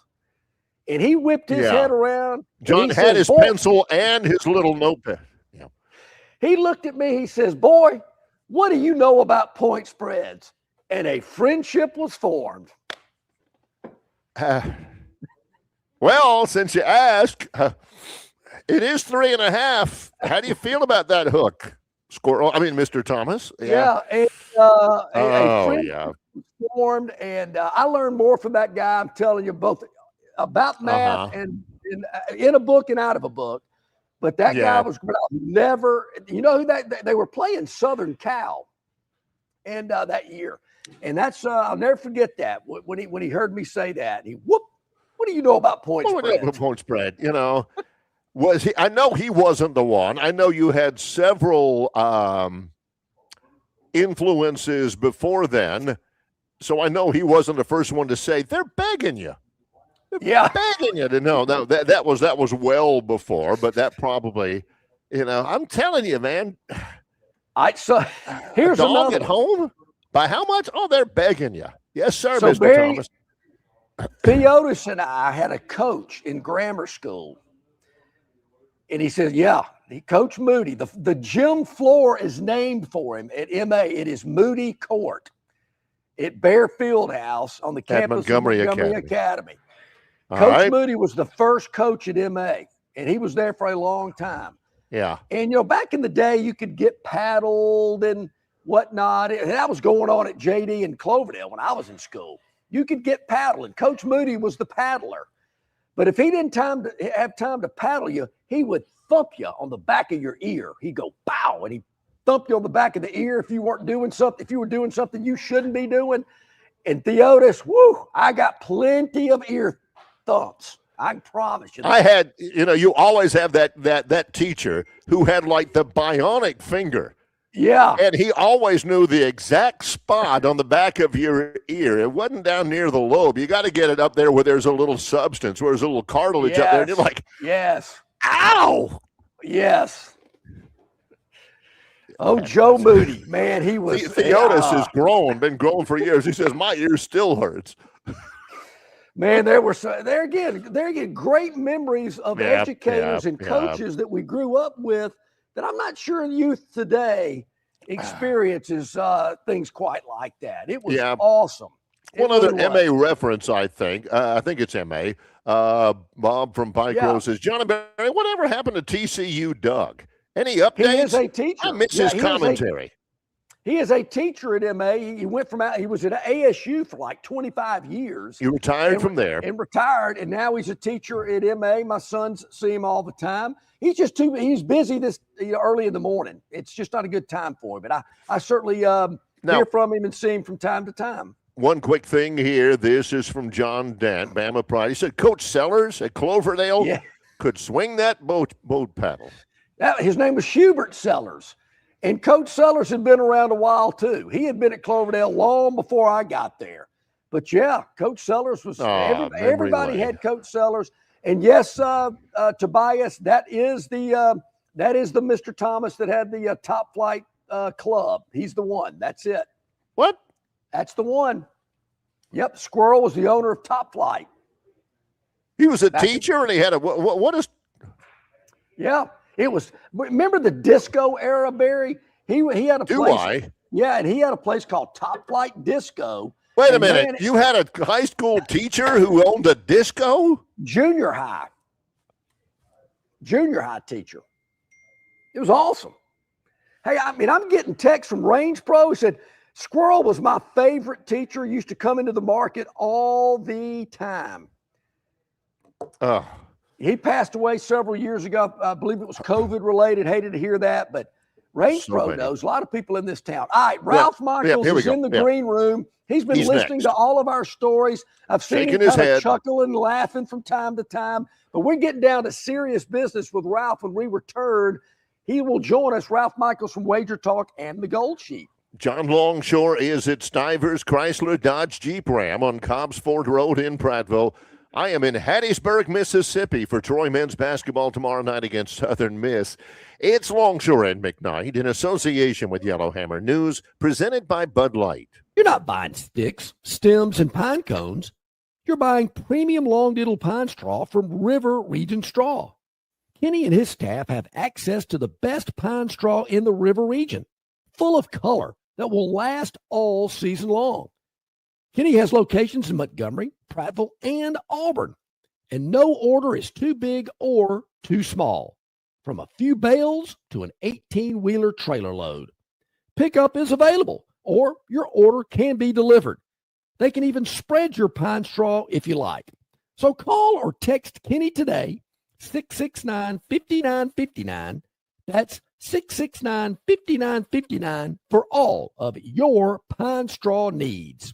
At Dixie Overhead Door, we specialize in top-quality garage door solutions for homes across Alabama and Georgia. In need of a garage door repair or a brand new garage door installation, our expert team delivers fast, reliable service with local expertise that you can trust, providing customized solutions and exceptional care every step of the way. Visit us today at DixieOverheadDoor.com and experience the Dixie difference.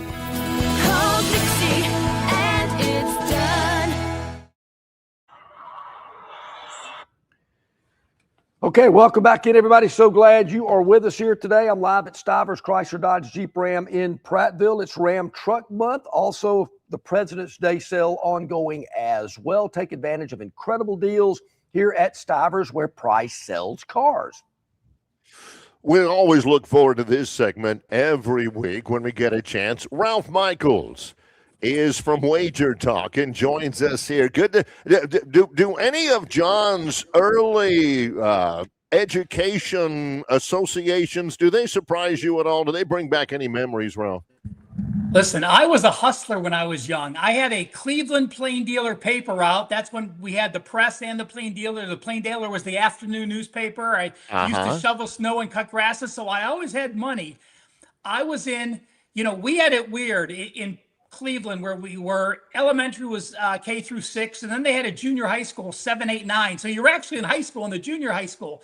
But in junior high school, 7th and 8th grade, I was playing my science and gym teacher blackjack, $1 a hand at lunch, and then handing out those pools, the little white pools. You circle 3 for 5 or 4 for 10. Boy, have times changed. Boy, love it. I wish I'd have thought about I would have loved to have played my teacher in blackjack as well. That would have been awesome. You know what? You know why we don't remember our high school? Because we were drinking back then. By the time we were in high school, I mean, you could drink when you were 18 back in Cleveland with 3-2 beer, for those that remember 3-2. But yeah, that's why we don't remember our high school teachers. Yeah, that's true. Good point. All right, Ralph, what about Super Bowl 60? How it played out, what you thought, and some of those bets that we talked about, how did some of those play out? I said I wasn't going to do much, and I had a great Super Bowl. The only prop I lost was shortest touchdown under 1.5 yards. I think we saw, a couple points we brought up. Youngest quarterback to ever start a Super Bowl. His immaturity showed, not his immaturity, but his lack of experience. We talked about the strength of schedule they played and the run they got to the playoffs without even being tested. Seattle was the best team. They deserved to win. Yeah, I'm with you. I thought they played their defense, Ralph. Gee whiz, that Seattle defense. But their defense has been that way the whole year. I mean, people just didn't give them credit. they get hidden up in the Northwest. A lot of people in the East aren't familiar with them. A lot of people don't watch them. If that type of team was playing in New York or Chicago or Baltimore, Yeah. I mean, they probably would have been a 7-point favorite in the Super Bowl. Yeah, I've not seen many 16-point wins that felt as dominant as that one did. It was 29-13, and it felt like 49-13 to me in that one. Very, very impressive, Ralph. Absolutely. Ralph, as we get into basketball, I've heard this phrase a lot lately. You can't wager on the NBA now because there's a lot of teams tanking, or they're trading players, or starters aren't playing as much. It's an 82-game regular season, and they're already looking forward to the postseason. Do you believe in that, or what's the story of what I'm hearing? Oh, there's no question Utah's tanking. They blatantly said no it. doubt. They thanked Jackson in the trade. They said we're going to shut him down for the year. Think he has a little knee issue, a little growth. They could have done anything. There's no pain. Utah's tanking. They know it. They got fined $100,000 last night. They did. For their previous game, and they even won that game, even though they rested anyone because they were playing another horrible team. But wow. I don't know what the answer is. I guess if you said the players only get a percentage of their salary if they don't win, then the players would demand to play and not take load management days. Uh-huh. But then again, no one would be signing with Utah and Memphis, so you can't do that either. No, you can't. I'm with you there. What about collegiate basketball? As we get closer to the NCAA tournament in March, did things change because teams maybe are fighting and scratching and clawing a little harder than maybe they would have a month ago?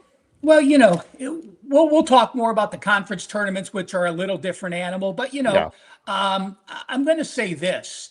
For you SEC fans that have a lot of losses, and you think, wow.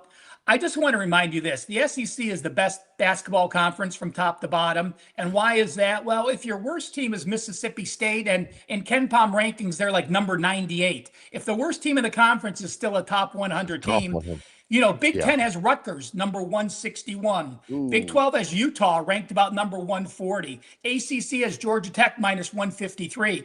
So even if you have to go travel to Starksville and you're playing the 100th team, it's such a battle. But I think that will help in March Madness. I did want to bring up, I went to my database and I pulled up the hottest and coldest college basketball teams for the last month against the spread. Okay. So let me just run these off, and maybe these will help some guys get an extra winner or avoid a loser tomorrow. Florida. Sounds great. Number 1, 8-1 ATS their last 9 plays, as are the Nevada Wolfpack. Bad teams to fade. Missouri KC is 0-7 against the spread, their last 7 games. Georgia Southern 0-8 against the spread. Creighton has failed to cover 9 straight games. As far as overs go, Boise 9-0, Drake 10-1, Providence 9-1. And as far as unders go, Fullerton, Western Kentucky, Fordham, West Virginia, and Long Island all 1-8 over under their last 9. And oh, by the way, there's another team that's performing pretty well. I think they're playing in Hattiesville tomorrow. They're 11-1 against the spread their last 15 plays. Yep. Yeah, I can't officially comment on that, but it is I duly understand that. I'm noted talking for to the sure. guy Yes. to your right. Yeah, hey, Barry, when Ralph mentioned Georgia Southern, the first thing I thought of was, when are they on Troy's schedule? Yeah, well, already played. They are not already. Troy beat them. Actually, beat them 83-78 on the road, and I don't know if they covered that or not. I don't remember. I don't know if they did. I don't think they did.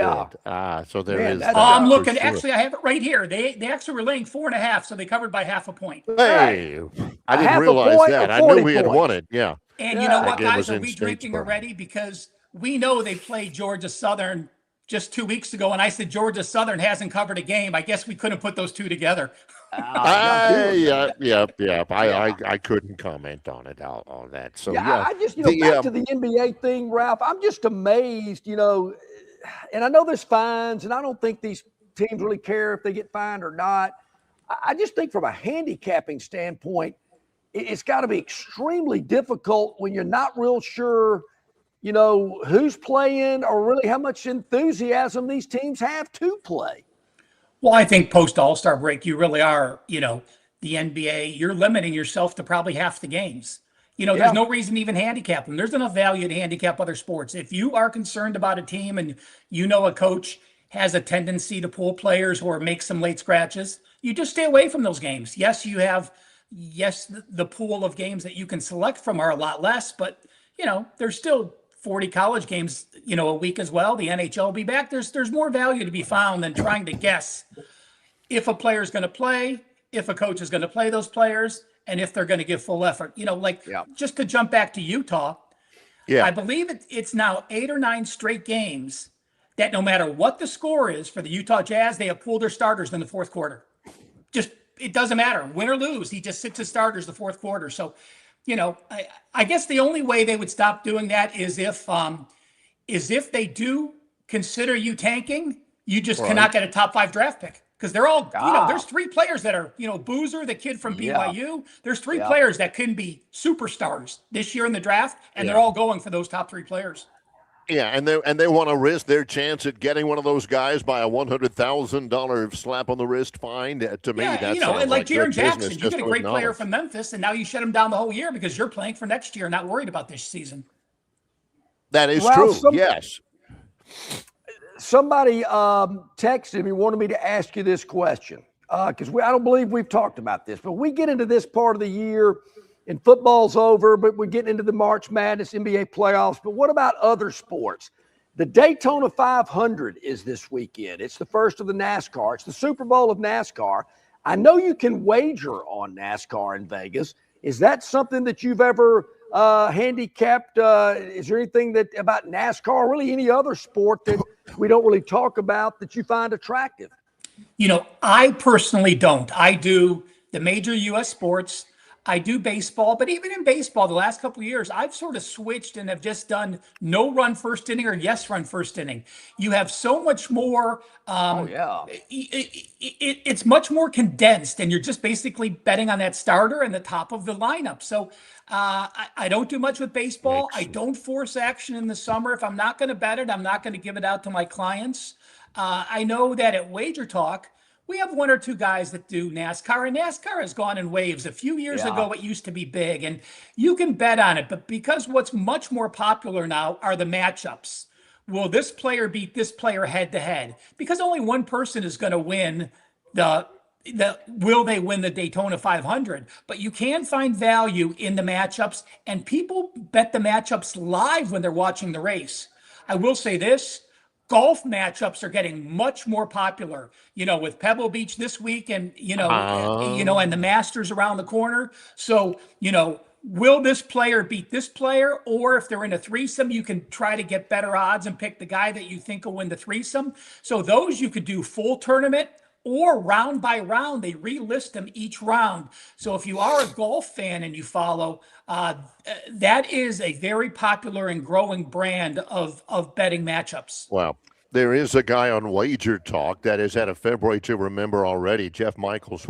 Man, that guy has been hot lately for sure. Wager Talk got a lot going on over there, and Ralph certainly a proud papa with his run. Yeah, boy.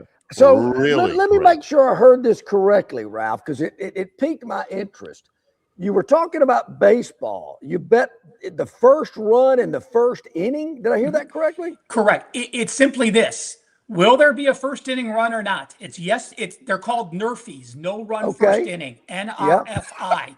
And I actually do a daily chart that I tweet out that has the records for the last 10 games. Have they scored? Home and away, have they scored?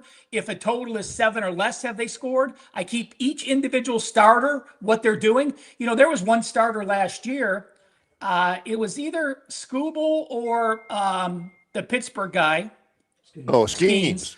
And they had 21 straight games where they did not allow a first inning run. So, You follow those patterns. There's some teams that are very good. The Yankees at home are a very good team that scores in the first inning because the top of their lineup. So it's just following hot teams and cold teams, and every team gets hot and cold. It's following the patterns, looking at the sample size you want, comparing that lineup versus the starter, putting the two together. And again, I finished almost 58% on those plays last season. I remember Max Fried when he was with the Braves. He'd give up 2 or 3 runs in the first inning and then nothing afterwards. Same thing with Gallant. Barry, Ralph has just introduced me to a whole new way of watching baseball.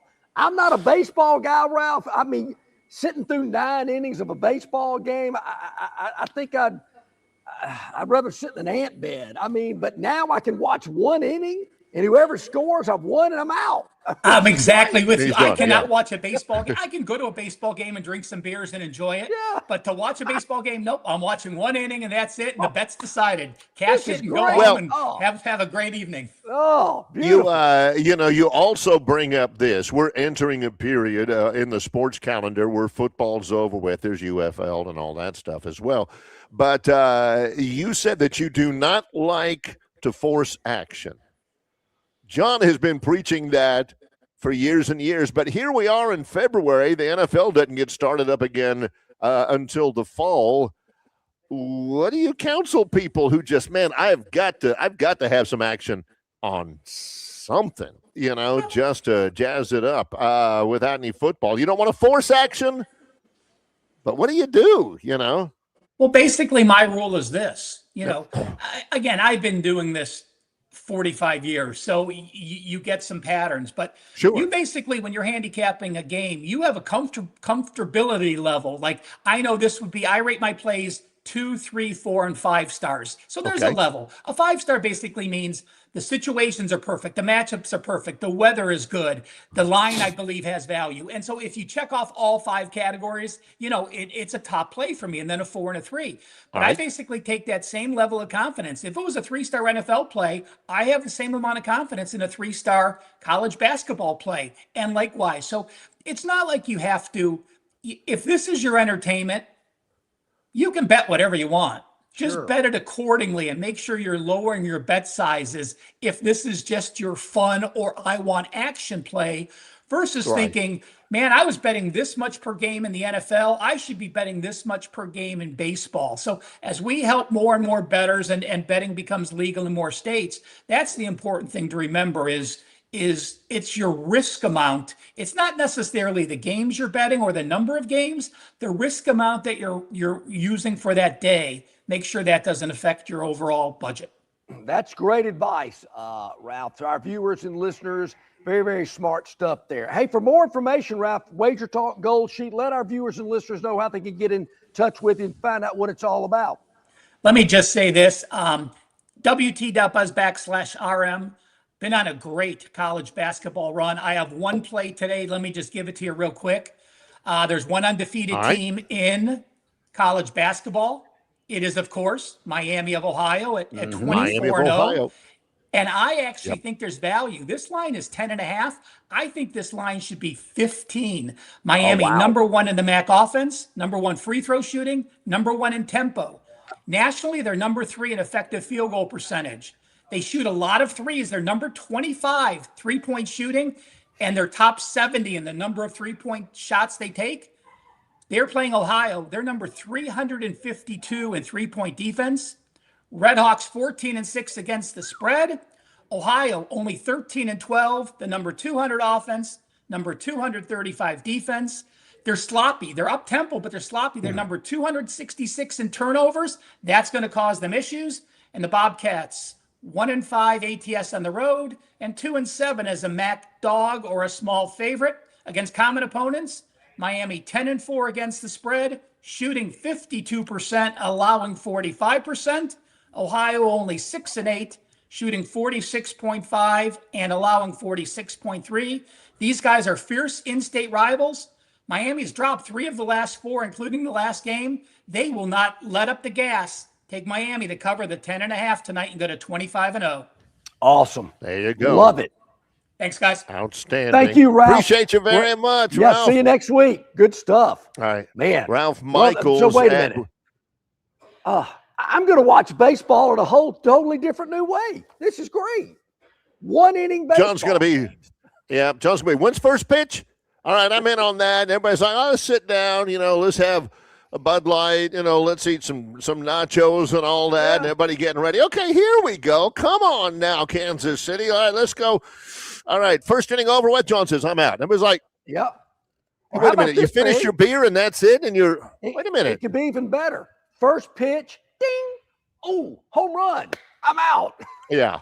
John is out before that guy finishes his home run trot.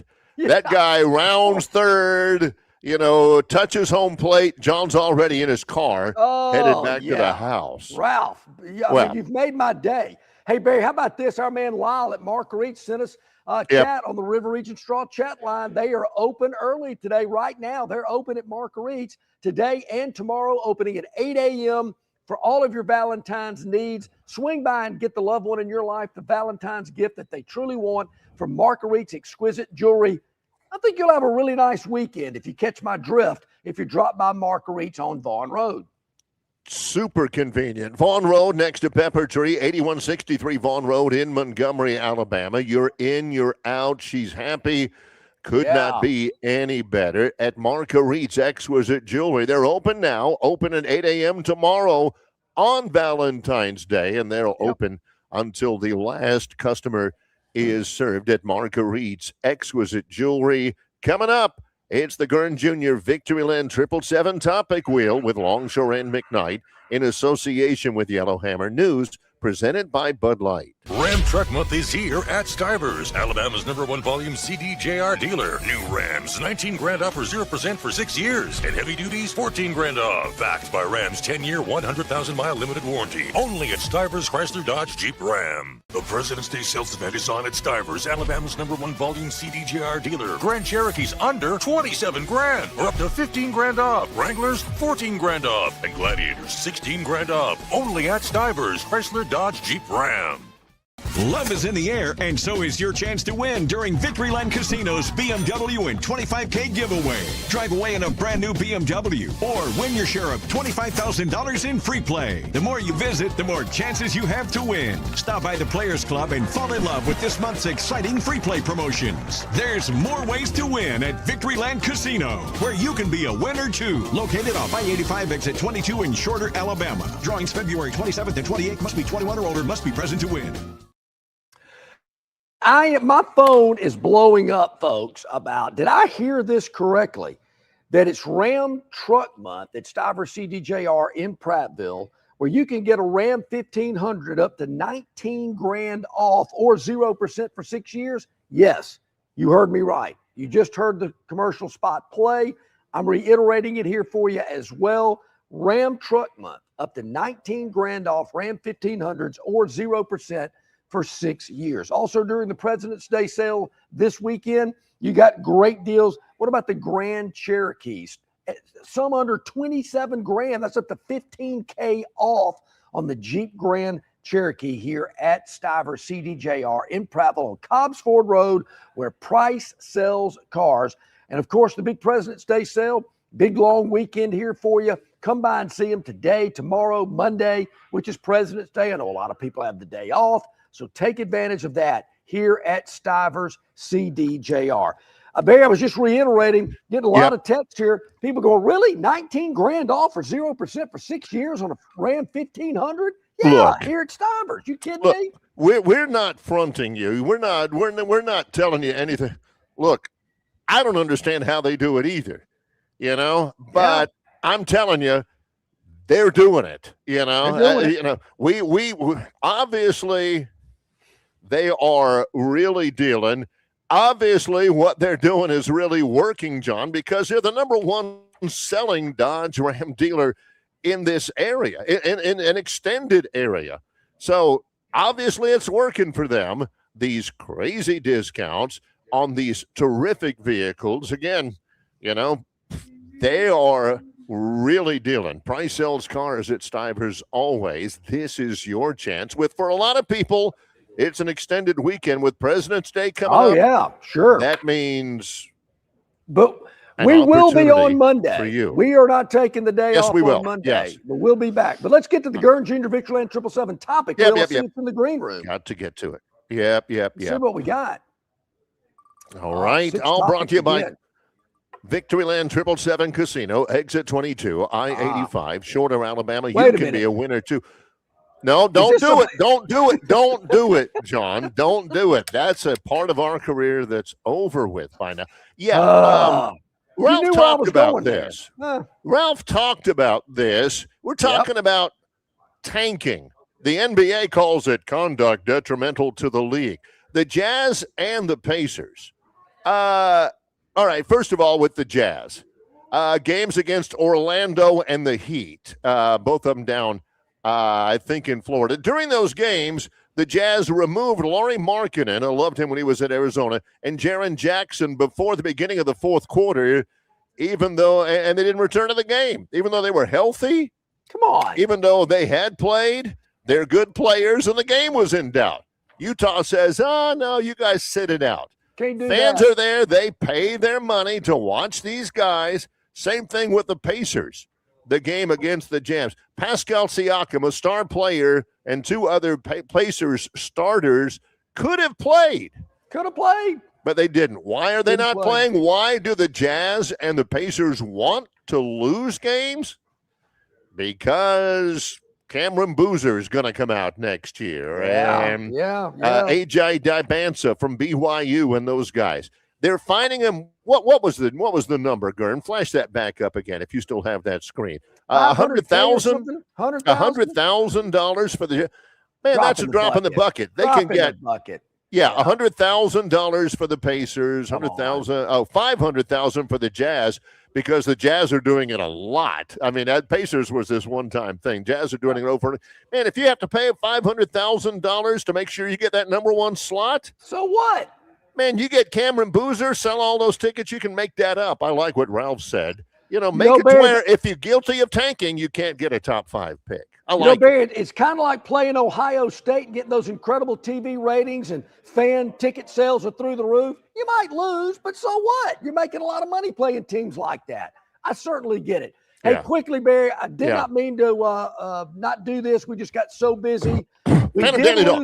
We did lose the Daily Dog last night. We've been on a little losing streak of late. It isn't fun. We don't like it, but we're going to get it back tomorrow. I know Florida is 8-1 against the spread in their last 9. But Barry, they're not beating Kentucky by more than 12 tomorrow.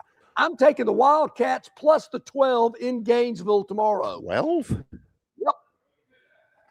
That makes a lot of sense. I love that one.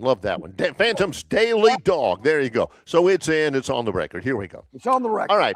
What we got? Back at it. Victoryland 777 topic, Will, if you're new to the program. Number 1, where you been? Number 2, management. We have no I wanted idea. To say something so bad. Believe me, sometimes you gotta head John off at the pass. Yeah. Kansas State is 1-10 in the Big 12 conference. They lose to Cincinnati Wednesday night. The coach, I think is it still Jerome Tang. I like that guy. Kansas State. What kind of name is in the Tang? NC?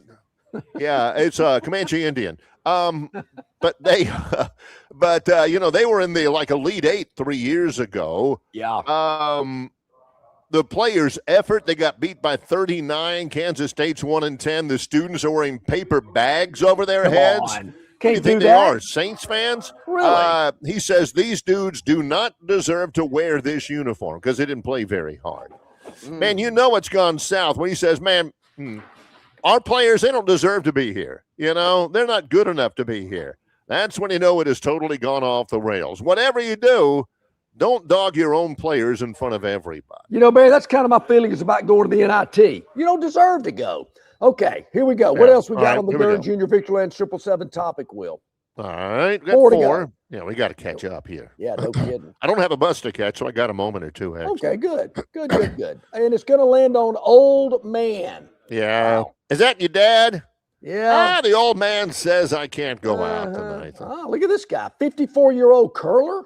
Yeah, American Winter Olympics age record. Richard Ruhoen. Look up there. Come on, put it back up here again. Show me the picture. Scroll it back.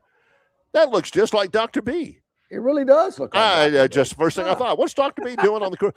There really shouldn't be any age limit for curling. I mean, what are you doing? You're on a knee, you're sliding a rock. Sweeping. You know, the guy is 54 years old. He has been trying to get to the Olympics for 40 years. Ah, good for him. God bless him. It is good. All right, what else we got next on? I hadn't watched a lot of Olympics. I talked about that earlier this week. I have watched as much as I can on the road. What else we got? All right, here we go. Let's back at it. I did have a question, Barry, about a female skier, I believe it is, who is an American, but she's competing for the Chinese. That's Eileen Gu. Yeah. How does that work? Come on. I don't know. That reminds me of the Goo Goo Dolls album called A Boy Named Goo. This is a girl named Goo. Yeah. No beer for you. Oh, speaking of beer, Nick Castellanos, who's a really good player for the Phillies, really good. He's been an all-star before. Yeah. They released him. They were trying to trade him. Castellanos evidently is kind of a jerk. Going into the final year of a 5-year, he was benched last year. Number one, he's a jerk in the clubhouse. He is he has ripped the manager in the dugout. Bringing beer in the dugout during a game? What is this? I thought that happened at every major league game. What is this? I mean, this is at a Major League Baseball game. This ain't Lagoon Park. John knows people at Lagoon Park that did it all the time. It's called Rec League softball. No, come on, man. Don't bring beer. Look, see right up here? Right up here? That's our sponsor product. And it doesn't belong in a dugout during a game. Come on. I couldn't have played D-League softball at Lagoon Park if I couldn't bring a cooler out there. You kidding me? Okay, 2 more to go. Let's see what we got. John would hit a double in softball, and he'd stand on second base, and he'd lay his beer down on the top of the base while he's calling timeout, Yeah. Back at it. Here we go. Made the game much more enjoyable. All right, we got oldest and boldest. Could this be about? Oldest and boldest. Yeah. LeBron. Oh, yeah, triple-double. I saw that for LeBron. What is he, 41? They beat the Mavericks. Who were tanking, I believe. Yeah, could have used that a couple of weeks ago in their Daily Dog. No kidding. 28 points, 12 assists, 10 rebounds. Oldest player in NBA history to post a triple-double. The record was held by Karl Malone, who the mailman. Jim Rome once called him the only African-American redneck he knew. That's true. That's true. The mailman. That's LeBron. Guy. Now every time, and LeBron's at the stage in his career, he's the oldest to ever do this. He's the oldest to ever do that. True. Time to hang it up. All right, last one. Got to spin it to make it official. It's the blue panel here as we get things wrapped up here at Stivers CDJR, and it is strong start. Okay. Hockey team. Americans haven't won the gold medal in men's hockey in 46 years. Really? Latvia. The Americans beat Latvia 5-1. Latvia, I know a little bit about it. The capital is Riga. It's a Baltic country. I couldn't tell you where it was. I couldn't point it out on a map. It is in that same Baltic area with Lithuania and Estonia. I want to say Alabama Center Noel Williamson. Is he from Latvia? I think he is. Maybe he is. Yeah. That's all. That is the length and breadth of everything we know about Latvia, except they evidently stink at men's ice hockey because the Americans beat them 5-1 last night. There we go. Gurn Jr., Victoryland 777 topic wheel. Yep, you can be a winner, too, of the big giveaway this month out at Victoryland. The more you visit, the better your chances of winning at Victoryland. Exit 22 off I-85, Shorter, Alabama. I'm here wrapping up at Stivers Chrysler Dodge Jeep Ram in Prattville. It is the big Ram Truck Month Savings event where you can save up to $19,000 off Ram 1500s or 0% for 60 months. Also, the President's Day sale going on as well. How about this? Jeep Grand Cherokees under 27 grand. That's up to 15 grand off. This, along with all the other great deals going on here at Stivers CDJR, you owe it to yourself to come see our friends here. Get the absolute best deal. It is Alabama's largest volume CDJR dealer. Again, Valentine's Day tomorrow. Take care of your sweetie at Marguerite's Exquisite Jewelry. President's Day on Monday. With all due respect for George and for Abraham, we ain't taking the day off. No, we are. I'll be back in my home studio Monday morning. And Barry, I know we got going on a lot of different subjects today, but we will wrap up our starting five. We went through 3 teams today. We're going to start with Florida on Monday. Yeah. The starting five, I'm a big believer in. The way those first 5 games start out have a lot to say about how your entire regular season will go. Lots to look forward to on Monday. For our producer, Gurn Jr., John Longshore, I'm Barry McKnight. It's Longshore and McKnight in association with Yellowhammer News, presented by Bud Light.